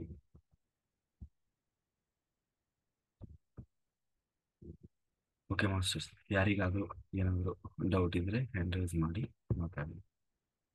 Doubt ಎಲ್ಲ ಕೇಳೋ ಮಾತಾಡಿಲ್ಲ, ನೋ ಡೌಟ್, ಎಲ್ಲ ಆಲ್ ಕ್ಲಿಯರ್, ಎಲ್ಲ ಜ್ಞಾನ. ಹಾ, ವಿಜಯ ಮೇಡಮ್ ಮಾತಾಡಿ. ನಮಸ್ತೆ ಸರ್. ಹಾ, ನಮಸ್ತೆ ಮೇಡಮ್. ಹಾ, ಮಾತಾಡಿ. ಸರ್, ಒಂದ್ 2-3 ದಿನದಿಂದ ಹ್ಮ್. ನಿಮ್ಮಲ್ಲಿ ಏನೋ ಚೇಂಜಸ್ ಆಗಿದೆ ಸರ್. ಏನಾಗಿರ್ಬೋದು? ಅದನ್ನ ಅದು ನಂಗೆ ಫೀಲ್ ಆಗ್ತಿದೆ ಸರ್. ನೀವು ಮಾತಾಡ್ಬೇಕಾದ್ರೆ ರಾತ್ರಿ ಅಫರ್ಮೇಶನ್ ಮಾಡಿಸ್ಬೇಕಾದ್ರೆ 2 ಗಂಟೆಗೆಲ್ಲ ಆ, ಒಂದು ಅಗೋಚರವಾದ ದೈವವಾಣಿ ಕೇಳಿಸುತ್ತಲ್ಲ ಸರ್, ಆ ರೀತಿಯಾಗಿ ನಿಮ್ಮ ಧ್ವನಿಯಲ್ಲಿ ವ್ಯತ್ಯಾಸ ಆಗಿದೆ ಸರ್. ಮೊದಲಿಗೆ ನಾನು ಕ್ಲಾಸ್ ಅಟೆಂಡ್ ಮಾಡಿರುವ ಅವಾಗಿನಿಂದ ಹಿಡಿದು ಈಗ ಒಂದು 2-3 ಡೇಸ್ ಇಂದ ನಿಮ್ಮ ಧ್ವನಿಯಲ್ಲಿ ಅಗೋಚರವಾದಂತ ಒಂದು ಏನೋ ಶಕ್ತಿ ಕೇಳಿಸ್ತಿದೆ ಸರ್ ನನಗೆ. ಪ್ರತಿಯೊಬ್ಬ ಎಲ್ಲ ಮಾಸ್ಟರ್ಸ್ ಅಬ್ಸರ್ವ್ ಮಾಡಿರ್ಬೋದು. ಸರ್ ಧ್ವನಿ ಚೇಂಜ್ ಆಗಿದೆ ಅಂತ ಹೇಳಕ್ ಇಷ್ಟಪಡ್ತೀನಿ. ಯಾವುದೋ ಒಂದು ಅಗೋಚರವಾದ ಶಕ್ತಿ ಅವ್ರ ಮುಖಾಂತರ ನಮ್ಗೆ ಬಂದೇ ಇದನ್ನೆಲ್ಲ ಬೋಧನೆ ಮಾಡ್ತಿದೆ ಅಂತ ಹೇಳಕ್ ಇಷ್ಟಪಡ್ತೀನಿ. ಹ್ಮ್ ಯಾರಾದ್ರೂ ಅಬ್ಸರ್ವ್ ಮಾಡಿದ್ರೆ ಹೇಳ್ಬೋದು. ನನಗ್ ಮಾತ್ರ ಆ ರೀತಿ ಅನಿಸ್ತಿದೆ ಸರ್. 2-3 ದಿನದಿಂದ ಮ್ಯಾಮ್ ನಿಮ್ಮ ಅದು ಕಾಫ್ ಆಗಿರ್ಬೋದು ಮ್ಯಾಮ್, ನನಗೆ ಇಲ್ಲ ಆತರ ಇಲ್ಲ ಇಲ್ಲ ಇಲ್ಲ ಮೇಡಮ್, ಏನಾಗಿಲ್ಲ. ನೆಗಡಿ ಏನಾದ್ರು ಕೋಲ್ಡ್ ಆಗಿರುತ್ತೆ, ಮೇ ಬಿ ಇಲ್ಲ ಅದರಿಂದ ವಾಯ್ಸ್ ಚೇಂಜ್ ಸರ್ಗೆ ಆಯ್ತು. ಸರ್ ನೆಗಡಿ ಆಗಕ್ ಸಾಧ್ಯನೇ ಇಲ್ಲ. ನೋಡ್ರಿ ಯಾ- ಅವ್ರಿಗೆ ಎಷ್ಟು ಕಾನ್ಫಿಡೆನ್ಸ್ ಇದೆ ನೋಡ್ರಿ. ಹೌದು ಸರ್, ನೀವ್ ಯಾವಾಗೂ ಒಂದಿನಾನು ಕೆಮ್ಮಿರೋದ್ ನೋಡಿಲ್ಲ ನಾವು. ಅಷ್ಟೇ ಅಷ್ಟೇ. ಇಲ್ಲ ಸರ್, ಬಟ್ ನಿಮ್ಮ ಸರ್ ಧ್ವನಿಯಲ್ಲಿ ಏನೋ ಒಂದು ಈ ಸತ್ಯಲೋಕ ಪ್ರಾರಂಭ ಆಗಿದೆ ಅನ್ನೋ ಒಂದು ಮೆಸೇಜ್ ಮೂಲಕ ಅಗೋಚರವಾದ ದೈವವಾಣಿನೇ ಅವ್ರು 2-3 ಡೇಸ್ ಇಂದ ಅವ್ರು ಹೇಳ್ತಾ ಇರುವಂತ ವಿಷಯನ ಒಂದು ಅಗೋಚರವಾದ ಶಕ್ತಿನ ನಮ್ ಕಣ್ಮುಂದ್ ತಂದು ಇಡ್ತಿದ್ದಾರೆ. ಇಷ್ಟ ದಿನ ಹೇಳ್ತಿರೋದು ಅವ್ರ ಬುಕ್ದಲ್ಲಿ ಓದಿ ಹೇಳ್ತಾರೇನೋ ಅಂತ ಈ ರೀತಿಯಾದಂತ ಒಂದು ಮ್ಯಾಟ್ರ್ ಇರ್ತಿತ್ತು. ಅವ್ರು ಈಗ ಇವಾಗ ಹೇಳ್ತಿರೋ ಒಂದು ವಿಷಯ ಕಾಣದೇ ಇರೋ ಶಕ್ತಿಯನ್ನ ನಮ್ ಮುಂದೆ ಒಂದು ಪ್ರತಿರೂಪವಾಗಿ ತೋರಿಸ್ತಿದ್ದಾರೆ ಅನ್ಕೋತೀನಿ. ಹ್ಮ್ ಆ, ನಿಜವಾಗ್ಲೂ ಸರ್ ನನ್ಗೆ ರಾತ್ರಿ ನೀವು ಮಾತಾಡ್ಬೇಕಾದ್ರೆ ಹ್ಮ್. ಭಗವಂತನ ಅಗೋಚರವಾದ ಧ್ವನಿನೇ ನಮ್ಗೆ ಅಫರ್ಮೇಶನ್ ಮಾಡಿಸ್ತಿದೆ ಅನ್ನೋ ಆ ರೀತಿ ಫೀಲ್ ಆಗ್ತಿದೆ ಸರ್. ಆಗ್ಲಿ ಮೇಡಮ್, ಆಗ್ಲಿ, ಒಳ್ಳೇದಾಗ್ಲಿ. ಹಾ. ಓಕೆ. ಸರ್ ಮತ್ತೆ ಇನ್ನೊಂದು ಸರ್, ಹ್ಮ್ ನಾನು ನಾಳೆ ಕಾಲ್ ಮಾಡಿ ಮಾತಾಡ್ತೀನಿ ಸರ್, ಒಂದು ಪರ್ಸನಲ್ ವಿಷಯ ಇತ್ತು ಸರ್. ಆಯ್ತಾಯ್ತು. ಸರ್ ಇವತ್ತಿನ ಆ, ಒಂದು ವಿಷಯ ಬಹಳ ಚೆನ್ನಾಗಿತ್ತು ಸರ್. ಹ್ಮ್ ನಾನು ಒಂದು 20 ನಿಮಿಷ ಲೇಟ್ ಆಯ್ತು ಸರ್. ನನ್ನ ಮಗನಿಗೆ ಹೋಮ್ವರ್ಕ್ ಮಾಡಿಸ್ತಿದ್ದೆ, ಹ್ಮ್ ನೀಟಾಗಿ ಬರ್ಕೊಂಡಿದ್ದೀನಿ ಸರ್ ಇವತ್ತು ಹೇಳಿರೋದನ್ನ. ನನ್ನ ಇನ್ನೊಂದ್ ಕಡೆ ಇದನ್ನ ಹೋಗಿ ಹೇಳ್ಬೇಕು. ಒಂದು ಮಠ ಇದೆ ಸರ್ ನಮ್ಮ ಊರಲ್ಲಿ, ಹ್ಮ್ ಕಲ್ಮಠ ಅಂತ. ಹ್ಮ್ ಅಲ್ಲಿ ಪ್ರತಿ ಸೋಮವಾರಕ್ಕೊಮ್ಮೆ ಏನೋ ಒಂದು ಫಂಕ್ಷನ್ ಮಾಡ್ತಾರೆ ಸರ್. ಹ್ಮ್ ಈ ರೀತಿ ಅವರು ಮಠಾಧೀಶರು ಶಿವಾಚಾರ್ಯರು ಏನೋ ಒಂದು ವಿಷಯದ ಬಗ್ಗೆ ಚರ್ಚೆ ಮಾಡ್ತಾರ. ಅವತ್ತು ಹ್ಮ್ ನಾನು ಹೋಗಿ ಈ ಧ್ಯಾನ ಪ್ರಚಾರದ ಬಗ್ಗೆ ಹೇಳ್ಬೇಕು ಅನ್ಕೊಂಡಿದೀನಿ ಸರ್. ಅಲ್ಲಿ ಹ್ಮ್ ಸಾಕಷ್ಟು ಪುರಾಣ ಪ್ರವಚನಗಳು ನಡೀತಾವು. ನಾನು ಸಾಕಷ್ಟು ಆ, ಪ್ರವಚನಕ್ಕೆ ಹೋಗಿದ್ದೀನಿ ಸರ್. ಆದ್ರೆ ಯಾವ ಮಠಾಧೀಶರು ಕೂಡ ಒಂದಿನಾನು ಧ್ಯಾನ ಮಾಡ್ರಿ, ಕರ್ಮಗಳನ್ನ ಕಳ್ಕೊಳ್ರಿ ಅಂತ ಹೇಳಿರೋ ಮಾತನ್ನ ಕೇಳಿಲ್ಲ ಸರ್. ಹ್ಮ್ ಅವರು ಧ್ಯಾನ ಮಾಡ್ತಾರೋ ಇಲ್ಲ ನನ್ಗೆ ಗೊತ್ತಿಲ್ಲ. ಮಠಾಧೀಶರಂದ್ರೆ ಅವರು ಯಾರ ಮುಖಾಂತರ ಧ್ಯಾನದ ಬಗ್ಗೆ ಪರಿಚಯ ಆಗಿರುತ್ತೆ ಅನ್ಕೋತೀನಿ ಸರ್. ಯಾರು ಆ, ದೊಡ್ಡ ದೊಡ್ಡ ಮಠಾಧೀಶರು ಯಾರು ಆಮ್, ಸಾರ್ವಜನಿಕರಿಗೆ ಎಲ್ಲೂ ಕೂಡ ಧ್ಯಾನ ಅನ್ನೋ ಪದವನ್ನು ಉಪಯೋಗ ಮಾಡ್ತಾರೆ ಸರ್ ಪ್ರವಚನದಲ್ಲಿ. ಬಟ್ ಅವರು ಧ್ಯಾನ ಮಾಡ್ರಿ, ನಿಮ್ಮ ಕರ್ಮವನ್ನ ಕಳೆದುಕೊಳ್ರಿ ಅಂತ ಯಾವತ್ತೂ ಹೇಳಿಲ್ಲ ಸರ್. ಆ, ಅವಾಗ ನಾವು ಆ ಮಠಾಧೀಶರ ಮುಂದೆ ಹೋಗಿ ಈ ರೀತಿ ಹೇಳೋದ್ರಿಂದ ಅವ್ರು ನಮ್ಗೆ ಹೇಳಕ್ ಅವಕಾಶ ಮಾಡ್ಕೊಡ್ತಾರೋ ಇಲ್ಲ ಅಂತ ಅನ್ಕೊಂಡಿದೀನಿ ಸರ್. ಬಟ್ ಒಂದ್ ಮಾತು ಕೇಳ್ಬೇಕು ಅನ್ಕೊಂಡಿದೀನಿ ಸರ್. ಈ ರೀತಿ ಹ್ಮ್ ನಾನು ಧ್ಯಾನದ ಬಗ್ಗೆ ಹೇಳ್ತೀನಿ ಅಂತ ಮಾತ್ರ ಹೇಳ್ತೀನಿ ಸರ್ ಅವ್ರಿಗೆ, ಕರ್ಮ ಗಿರ್ಮ ಏನು ಹೇಳಲ್ಲ. ಅವ್ರು ಏನ್ ಹೇಳ್ತಾರೋ ಅಂತ ಆ, ಒಂದು ಹೇಳಲೇಬೇಕನ್ನೋ ಒಂದು ವಿಚಾರ ಇದೆ ಸರ್ ನಂಗೆ. ನಮ್ಮೂರಲ್ಲಿ ಯಾರಿಗೂ ಕೂಡ ಆ, ಒಂದು 5-6 ಸಾವಿರ ಮನೆ ಇದೆ ಸರ್ ನಮ್ಮೂರಲ್ಲಿ, ತಾಲೂಕಾ ಪ್ಲೇಸ್. ಹ್ಮ್ ಯಾರಿಗೂ ಕೂಡ ಕಾಸ್ಮಿಕ್ ಎನರ್ಜಿ ಅಂದ್ರೇನು, ಧ್ಯಾನ ಅಂದ್ರೇನು, ಕರ್ಮಗಳ ಬಗ್ಗೆ ಆಗ್ಲಿ ಏನೂ ಕಲ್ಪನೆನೇ ಇಲ್ಲ ಸರ್. ನಾನ್ ನಿಮ್ದು ನೋಡಿರೋ ಯಾವ್ದು? ಪ್ರಕಾರ 18 ಇಯರ್ಸ್ ಇಂದ. ಬಾಗಲಕೋಟೆ. ಬೀಳಿಗೆ ಅಂತ ಸರ್, ಬಾಗಲಕೋಟೆ ಒಂದು ತಾಲೂಕು ಸರ್. ಹ್ಮ್ ಈಗೀಗ ಒಬ್ರು ಡಾಕ್ಟರ್ ಅಲ್ಲಿಂದ ಎದ್ದು ಬರ್ತಿದಾರೆ ಸರ್ ಆ ಊರಿಂದ. ಹ್ಮ್ ಮೊನ್ನೆ ಇದಕ್ ಬಂದಿದ್ರು ಸರ್ ಅವ್ರು ಗದಗ ಧ್ಯಾನ ಮಹಾಯಜ್ಞಕ್ಕೆ. BMS ಡಾಕ್ಟರ್ ಅವರು, ಸುಧಾ ಅಂತ ಹೇಳಿ, ನಿಮ್ ಜೊತೆ ಒಂದ್ ಸರ್ತಿ ಮಾತಾಡಿದಾರೆ ಸರ್ ಅವರು. ಅವರು ಇವಾಗ ಒಂದ್ 2-3 ತಿಂಗಳಿಂದ ಧ್ಯಾನದ ಬಗ್ಗೆ ಅವ್ರು ಇಂಟ್ರೆಸ್ಟ್ ತೋರಿಸ್ತಿದ್ದಾರೆ ಸರ್. ಎಲ್ಲ ಕಡೆ ಅಟೆಂಡ್ ಆಗ್ತಿದ್ದಾರೆ. ಇಬ್ರು ಸೇರಿ ನಾವು ಅಲ್ಲಿ ಧ್ಯಾನವನ್ನ ಹೇಳ್ಕೊಡೋಣ ಎಲ್ಲರಿಗೂ ಅಂತ ಪ್ಲಾನ್ ಮಾಡಿದೀವಿ ಸರ್. ಅವ್ರು ಇನ್ನೊಂದಿಷ್ಟು ಸಾಧನೆ ಮಾಡ್ಬೇಕು, ನನ್ಗೆ ಅನುಭವಗಳಾಗ್ಬೇಕು, ಆಮೇಲೆ ನಾವಿಬ್ರು ಹೇಳೋಣ ಅಂತ ಅನ್ಕೊಂಡಿದ್ದಾರೆ ಸರ್. ಅವ್ರು ಬರೋಕ್ಕಿಂತ ಮುಂಚೆನೆ ನಾನು ಹೋಗಿ ಒಂದಿಷ್ಟು ಕಾಲೇಜ್ಗಳಿಗೆ ಹೇಳ್ ಬಂದೆ ಸರ್ ಅಲ್ಲಿ. ಹ್ಮ್ ಸ್ಕೂಲಿಗೆ ಇನ್ನೂ ಹೋಗಕ್ಕಾಗಿಲ್ಲ, ಆ ಮಠಕ್ಕೆ ಫಸ್ಟ್ ಹೋಗಿ ಹೇಳಿ ಆಮೇಲೆ ಸ್ಕೂಲಿಗೆ ಹೋಗ್ಬೇಕು ಅನ್ಕೊಂಡಿದ್ದೀನಿ ಸರ್. ಹ್ಮ್ ಹೇಳಿ ಮೇಡಮ್, ಒಳ್ಳೇದಾ.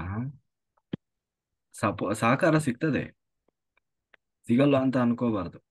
ಹ್ಮ್ ಎರಡನೇದು ಏನಾಗ್ತದೆ, ಒಂದು ಅವರಿಗೆ ಧ್ಯಾನ ಗೊತ್ತಿರ್ಲಿಕ್ಕಿಲ್ಲ.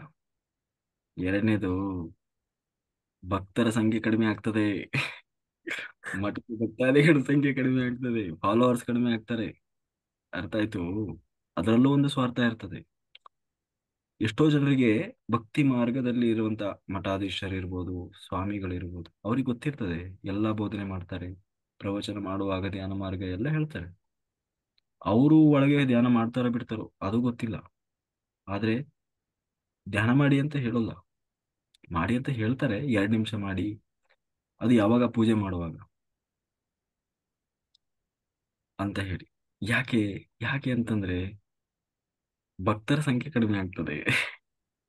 ಅಲ್ಲ ಸ್ವಾರ್ಥ ಇದೆ. ಅವರೇ ಧ್ಯಾನ ಮಾಡ್ಕೊಂಡು ಅವರೇ ಪರಿಹಾರ ಮಾಡ್ಕೊಂಡ್ರೆ ಮತ್ತೆ ಅವ್ರ ಹತ್ರ ಬರೋದು ಯಾರು? ಧ್ಯಾನ ಮಾಡೋರು ಯಾರ್ರೀ ಮಠಕ್ಕೆ ಹೋಗ್ತಾರೆ? ಏನೋ ಕಷ್ಟ ಯಾರಿಲ್ಲ ಇದೆ, ಸರ್. ಸಮಸ್ಯೆ ಇದೆ, ನಾವು ಈ ಮಠಕ್ಕೆ ನಡ್ಕೊಂಡ್ರೆ ಒಳ್ಳೇದಾಗ್ತದೆ ಅಂತ ಹೋಗ್ತಾರೆ ಜನ ಅಲ್ವಾ? ಹ್ಮ್. ಹಾ, ಹೌದು. ಅವ್ರವ್ರ ಪಾಡಿಗೆ ಧ್ಯಾನ ಮಾಡ್ಕೊಂಡು ನಮ್ದೆಲ್ಲಾ ಕಾಯಿಲೆ ಹುಷಾರಾಯ್ತು, ನಂದು BP ಹೋಯ್ತು, ಶುಗರ್ ಹೋಯ್ತು, ನಮ್ಮ ಮನೇಲಿ ಎಲ್ಲ ಕರೆಕ್ಟ್ ಆಯ್ತು ಅಂದ್ರೆ ಯಾರು ಮಠಕ್ಕೆ ಯಾರು ಹೋಗ್ತಾರೆ? ಪಾಪ ಮಠಾಧೀಶರಿಗೆ ಏನ್ ಕೆಲಸ ಇರ್ತದೆ? ಅವ್ರ ಮಠ ಬೆಳೆಯೋದ್ ಹೆಂಗೆ, ಮೇಲೆ ಹೋಗೋದ್ ಹೆಂಗೆ?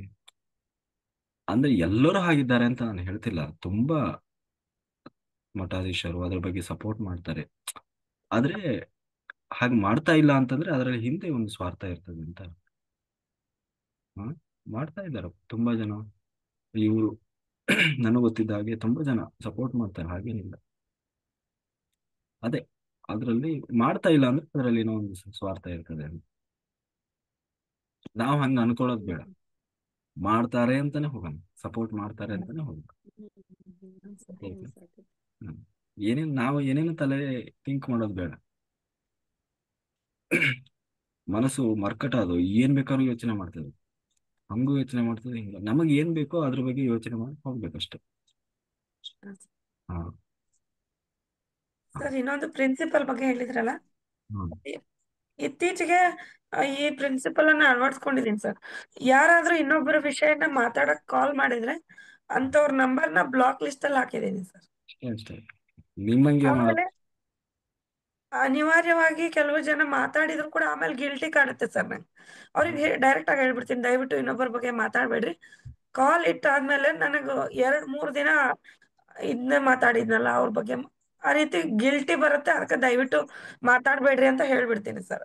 ಹ್ಮ್. ಬಹಳ ಕಾಡುತ್ತೆ ಸರ್ ಮನ್ಸಲ್ಲಿ, ಯಾರಾದ್ರೂ ನನ್ಗೆ ಇನ್ನೊಬ್ಬರ ವಿಷಯನ ನನ್ ಮುಂದೆ ಹೇಳಿದ್ರಂತ. ಸ್ವತಃ ನನ್ನ ತಾಯಿ ನಂಬರೇ ನಾನು ಬ್ಲಾಕ್ ಲಿಸ್ಟಿಗೆ ಹಾಕಿದ್ದೀನಿ ಸರ್. ಅವ್ರಿಗೆ ವೆರಿ ಎಷ್ಟು ಹೇಳ್ದೆ ನಾನು, ಇದು ಎಷ್ಟು ಹೇಳ್ದೆ ಸರ್ ನಾನು, ಬೇರೆಯವ್ರ ವಿಷಯ ಹೇಳ್ಬೇಡ, ಎಷ್ಟು ಹೇಳಿದ್ರು ಅವ್ರು ಕೇಳ್ತಾ ಇಲ್ಲ ಸರ್. ನಿನ್ಗೆ ಯಾರು ಧ್ಯಾನ ಹೇಳ್ಕೊಟ್ಟವ್ರಂತ ನಮ್ಮನೆ ಬೈತಾರ ಸರ್ ಅವ್ರು. ಇದು ಮಾಸ್ಟರ್. ಮುಲಾಜಿರ್ಬಾರ್ದು. ಯಾರಾದ್ರೂ ಆಗಿರ್ಲಿ, ಅವ್ರ ತಾಯಿ ಆಗಿರ್ಲಿ, ತಂದೆ ಆಗಿರ್ಲಿ, ಬೇಕಾದವ್ರು ಆಗಿರ್ಲಿ, ಎಲ್ಲ ಒಂದು ಆತ್ಮ ಅಷ್ಟೇ. ಅವ್ರ ಡ್ಯೂಟಿ ಕರೆಕ್ಟಾಗಿ ಮಾಡ್ಬೇಕು. ಒಂದ್ಸರಿ ಹಿಡಿದು ಅರ್ಥ ಮಾಡ್ಬೇಕು. 2 ಸರಿ. ನಮ್ಮ ತಲೆ ಡಸ್ಟ್ಬಿನ್ ಅಲ್ಲ ತುಂಬಲಿಕ್ಕೆ, ತಂದು ಕಸ ಹಾಕ್ಲಿಕ್ಕೆ ಅಲ್ವಾ? ಹೌದು ಕರೆಕ್ಟಾಗಿ. ಸರ್. ಇದನ್ನ ಮಾತ್ರ ನಾನು ನೀಟಾಗಿ ಪಾಲಿಸ್ತಿದ್ದೀನಿ ಸರ್. ಮತ್ತೆ ಯಾರ ಜೊತೆನೂ ಅನವಶ್ಯಕ ಕಾಲ್ ಮಾಡಿ ಮಾತಾಡಲ್ಲ ಸರ್. ಈಗ ನಾನು ಮಾತಾಡ್ಬೇಕು ಅನ್ಸೋದಿಲ್ಲ, ಎಲ್ಲೂ ಗ್ರೂಪ್ ನಲ್ಲಿ ಮಿಂಗಲ್ ಆಗ್ಬೇಕು ಅನ್ಸೋದಿಲ್ಲ. ಆ ಯಾಕೆ ರೀತಿ ಚೇಂಜಸ್ ಆಗಿದೆ ಸರ್ ನನ್ನ ಹತ್ರ. ಯಾಕೆ ಹಾಗೆ ಮಾಡಬಾರ್ದು ಅಂದ್ರೆ ಬೇರೆಯವರಿಗೆ ಅದು ಅಷ್ಟು ಡಿಸ್ಟರ್ಬ್ ಆಗಲ್ಲ.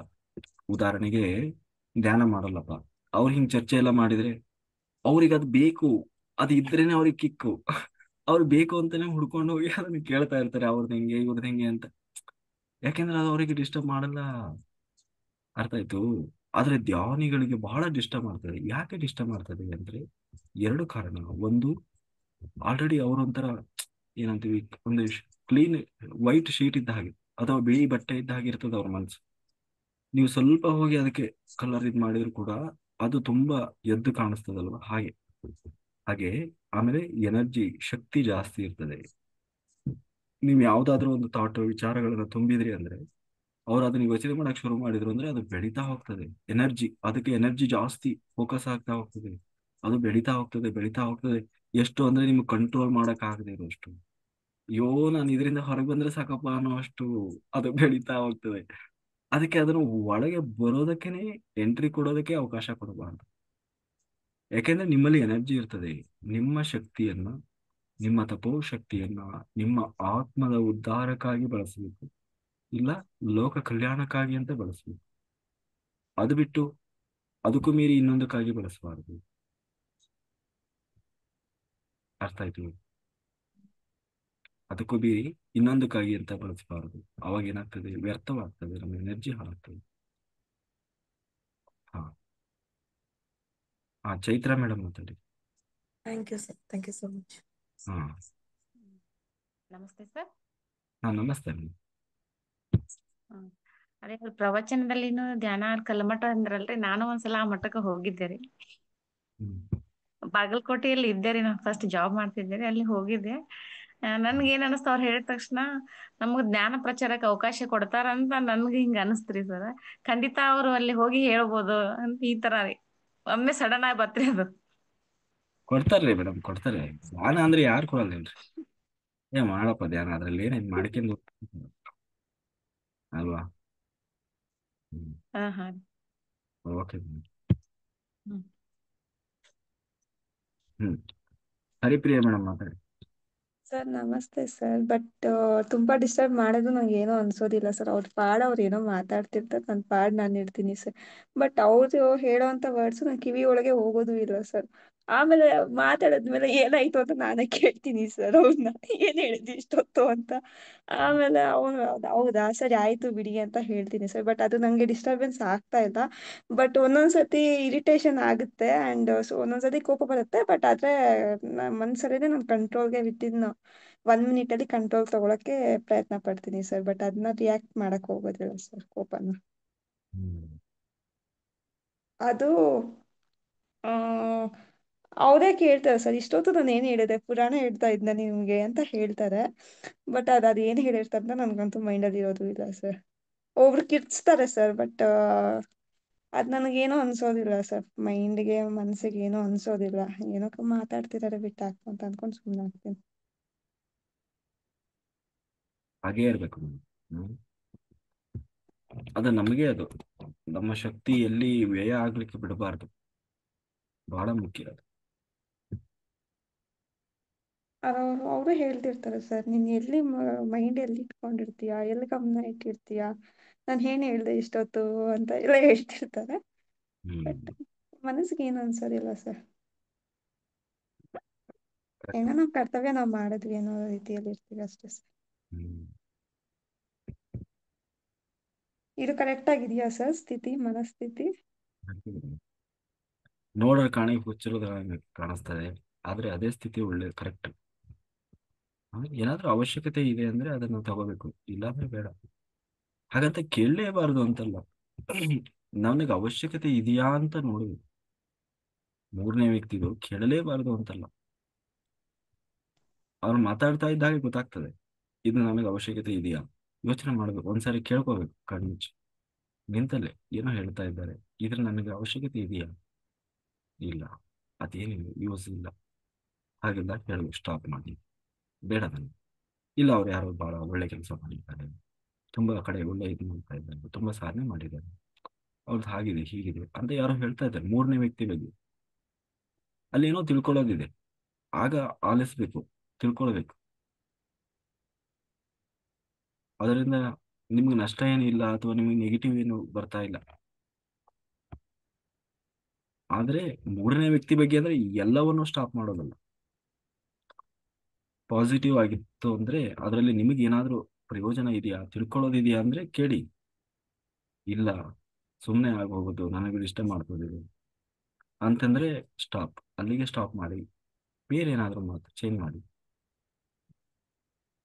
ಸರ್ ಐ ಮೀನ್ ಬೇರೆಯವರಿಂದ ನಿನಗೆ ತೊಂದರೆ ಆಗ್ತಿದೆ ಅನ್ನೋದು ಒಂದು ಹೇಳ್ತಿರ್ತಾರಲ್ವಾ ಸರ್, ಆ ವಿಷಯವನ್ನ ಹೇಗೆ ತಗೊಳ್ಳೋದು? ಬೇರೆಯವ್ರ ಅವ್ರು ನನಗ್ ತೊಂದರೆ ಕೊಡ್ತಿದ್ದಾರೆ, ಈ ರೀತಿ ನಿನಗ್ ಪ್ರಾಬ್ಲಮ್ ಆಗುತ್ತೆ, ನೀನ್ ಈ ತರ ಹುಷಾರಾಗಿರು ಅಂತ ಕೆಲವೊಬ್ರು ಹೇಳ್ತಾರೆ ನಮ್ಗೆ. ಈ ತರ ನೀನು ಹೋಗು, ಆ ರೀತಿ ಹೋಗಕ್ ಹೋಗ್ಬೇಡ ನೀನು, ಸ್ವಲ್ಪ ಯಾವ್ದಕ್ಕೂ ಹುಷಾರಾಗಿರು ಅಂತ ಹೇಳ್ತಾರೆ ಬೇರೆಯವರು.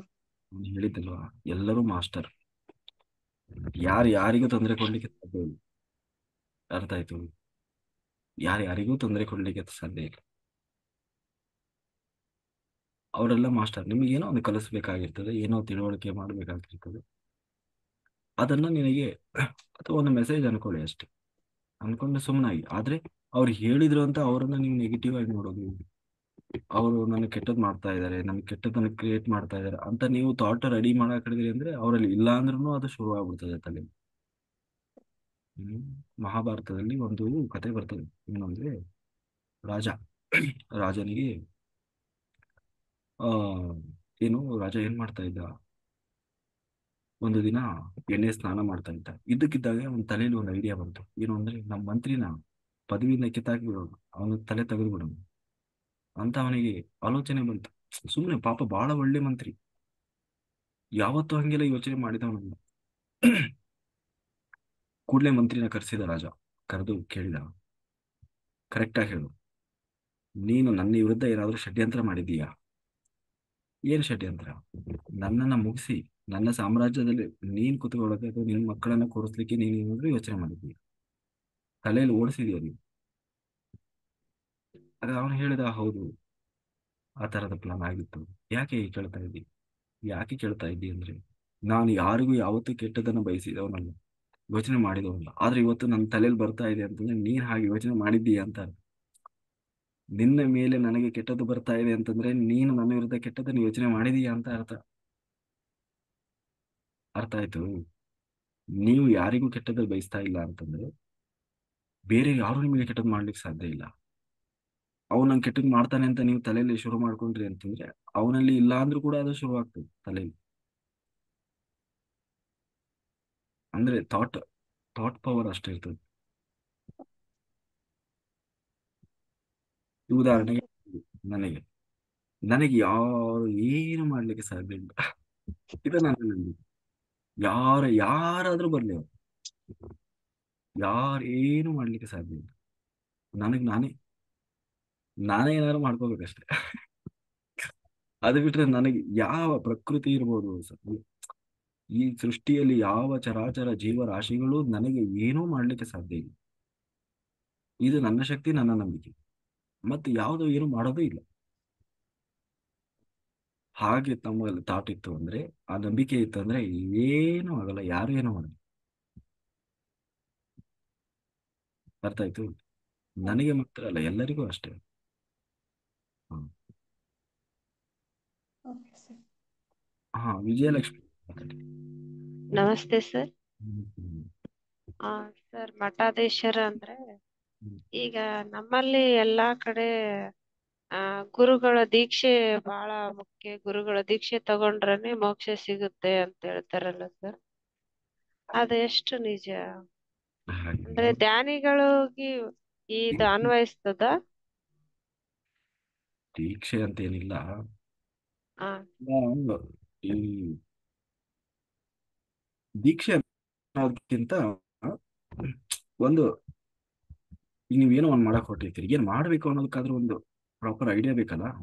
ಅದನ್ನ ಕೊಡ್ಲಿಕ್ಕೆ ಒಬ್ಬ ಗುರು ಬೇಕು ಅನ್ನೋದಿದೆ ಅಷ್ಟೇ. ಅದಕ್ಕೆ ದೀಕ್ಷೆ ಈಕ್ಷೆ ಅಂತೆಲ್ಲ ಇದಿಲ್ಲ. ಅರ್ಥ ಆಯ್ತು? ಆ, ಈಗ ನಿಮ್ಗೆ ಧ್ಯಾನ ಹೆಂಗ್ ಗೊತ್ತಾಯ್ತು? ಯಾರ ಒಬ್ರು ಧ್ಯಾನಿ ಅದಕ್ಕೆ ಇದನ್ನ ಮಾಡಪ್ಪ, ಈ ಮಾರ್ಗದಲ್ಲಿ ಹೋಗಪ್ಪ, ಅಥವಾ ಆ ಮಾರ್ಗಕ್ಕೆ ಬಂದ ಮೇಲೂ ಕೂಡ ನೀನು ಹೆಂಗ್ ಬದುಕಬೇಕು, ನಿನ್ನ ಬದುಕಿನ ಶೈಲಿ ಹೇಗಿರ್ಬೇಕು ಅನ್ನೋದಕ್ಕೆ ಒಬ್ಬ ಸದ್ಗುರು ಬೇಕು ಅಲ್ವಾ? ಆಗಲೇ ಅದನ್ನೇ ಹೇಳಿದ್ನಲ್ವಾ, ಯಾರಿಗೆ ಯಾವಾಗ ಆ ಕುತೂಹಲ ಶುರುವಾಗ್ತದೆ, ಸಾಕು ಈ ಜಂಜಾಟ, ಏನೋ ನಾನು ಸಾಧನೆ ಮಾಡ್ಬೇಕಂತ ಸರಿ ಬಂದಾಗ ಅವನು ಸದ್ಗುರುವನ್ನ ಹುಡುಕ್ಬೇಕು. ಸದ್ಗುರುವಿನ ಮಾರ್ಗದರ್ಶನದಿಂದ ಅವನೊಂದು ಧ್ಯಾನ ಶುರು ಮಾಡ್ಬೇಕು ಅಷ್ಟೇ. ಉಳಿದಕ್ಕೆಲ್ಲ ನಿಮಿತ್ತ ಮಾತ್ರ. ಧ್ಯಾನ ಒಂದೇ ಮುಕ್ತಿ ಮೋಕ್ಷದ ಮಾರ್ಗ. ಹ್ಮ್ ಅದಕ್ಕೆ ಶ್ವಾಸವೇ ನಿಮ್ಮ ಗುರು. ಸರ್. ಯಾವ ಗುರು ದೀಕ್ಷೆಯ ಅವಶ್ಯಕತೆ ಇಲ್ಲ. ಮತ್ತೆ ಎಲ್ಲ ಈ ನೀವ್ ಹೇಳಿದ 5 ಪಾಯಿಂಟ್ ನಲ್ಲಿ ನಾಲ್ಕನೇದು ಮೌನವಾಗಿರ್ಬೇಕಂತೀವಲ್ಲ ಸರ್, ಹ್ಮ್ ಅದು ಎಲ್ಲಾನು ಸಾಧ್ಯ. ಆದ್ರೆ ಇದು ಮೌನ ಅನ್ನೋದು ಒಳ ಮನಸ್ಸಿನಿಂದ ಅಷ್ಟಾಗಿ ನಮ್ಮನ್ನ ಇದು ಮಾಡಲ್ಲ ಸರ್. ಜಾಸ್ತಿ ಪ್ರಪಂಚದಲ್ಲಿ ನಾವೆಲ್ಲ ಮಾತಾಡ್ತಾನೆ ಇರ್ತೀವಲ್ಲ, ಹ್ಮ್ ಈ ಮಾತಾಡೋದ್ರಲ್ಲಿ ನಾವು ಮೌನವಾಗಿರೋದಕ್ಕೆ ಆಗಂಗಿಲ್ಲ ಸರ್. ಹ್ಮ್ ಹಾಗಾಗಿ ಕೆಲವೊಂದು ದಿವಸ ಕೆಲವೊಂದು ಹಂತಗಳಲ್ಲಿ ನಾವು ಮೌನ ಮಾಡಿದ್ರೆ ನಡೀತಾ ಸರ್? ಅದೇ ಹೇಳಿನಲ್ವಾ, ಹ. ನೀವು ಮಾತಾಡದೆ ಸುಮ್ಮನೆ ಕೂತ್ರಿ ಅಂದ್ರೂ ಕೂಡ ಮನಸ್ಸು ಮಾತಾಡ್ತಾನೇ ಇರ್ತದೆ. ಹಾ ಸರ್. ಹಾ, ಹೊರಗಡೆಯಿಂದ ಮಾತು ನೀನು ನಿಯಂತ್ರಣ ಮಾಡಬೇಕಾಗಿಲ್ಲ, ಹಾ. ಒಳಗಡೆಯ ಮಾತು ನಿಯಂತ್ರಣ ಮಾಡಬೇಕಾಗಿದೆ. ಹ್ಮ್. ಹ್ಮ್. ಅದು ಮಾಡಿ, ನಿತ್ಯ ಮಾಡ್ಬೇಕದನ್ನ. ಯಾವತ್ತ ಒಂದಿನ ಮೌನ ಮಾಡೋದಲ್ಲ, ಹಾ ಸರ್. ನಿತ್ಯ ಮಾಡಬೇಕು. ಯಾವುದು ಒಳಗಡೆ ಮಾತು, ಒಳ ಮಾತು, ಹಾ. ಮನಸ್ಸು ಮಾತಾಡ್ತಾ ಇದೆಯಲ್ವಾ, ಅದನ್ನ ನಿಯಂತ್ರಣ ಮಾಡಿ, ಮೌನ. ಹೌದು. ಅದೇ ನಿಜ. ಅದು ಬಹಳ ಜಾಸ್ತಿನೇ ಆಗ್ತಿರ್ತದೆ ಸರ್ ಕೆಲವೊಂದ್ ಟೈಮಲ್ಲಿ. ಒಬ್ರೇ ಕುಂತಿದ್ರುನು ಏನೇನೋ ಎಲ್ಲೆಲ್ಲೋ ಹೋಗ್ಬಿಡ್ತದ. ನೀವ್ ಹೇಳ್ದಂಗೆ ಮನಸ್ಸು ಮರ್ಕಟ ಅಂದ್ರೆಲ್ಲ ಆತರ ಜಾಸ್ತಿ ಅನುಭವ ಆಗಿದೆ.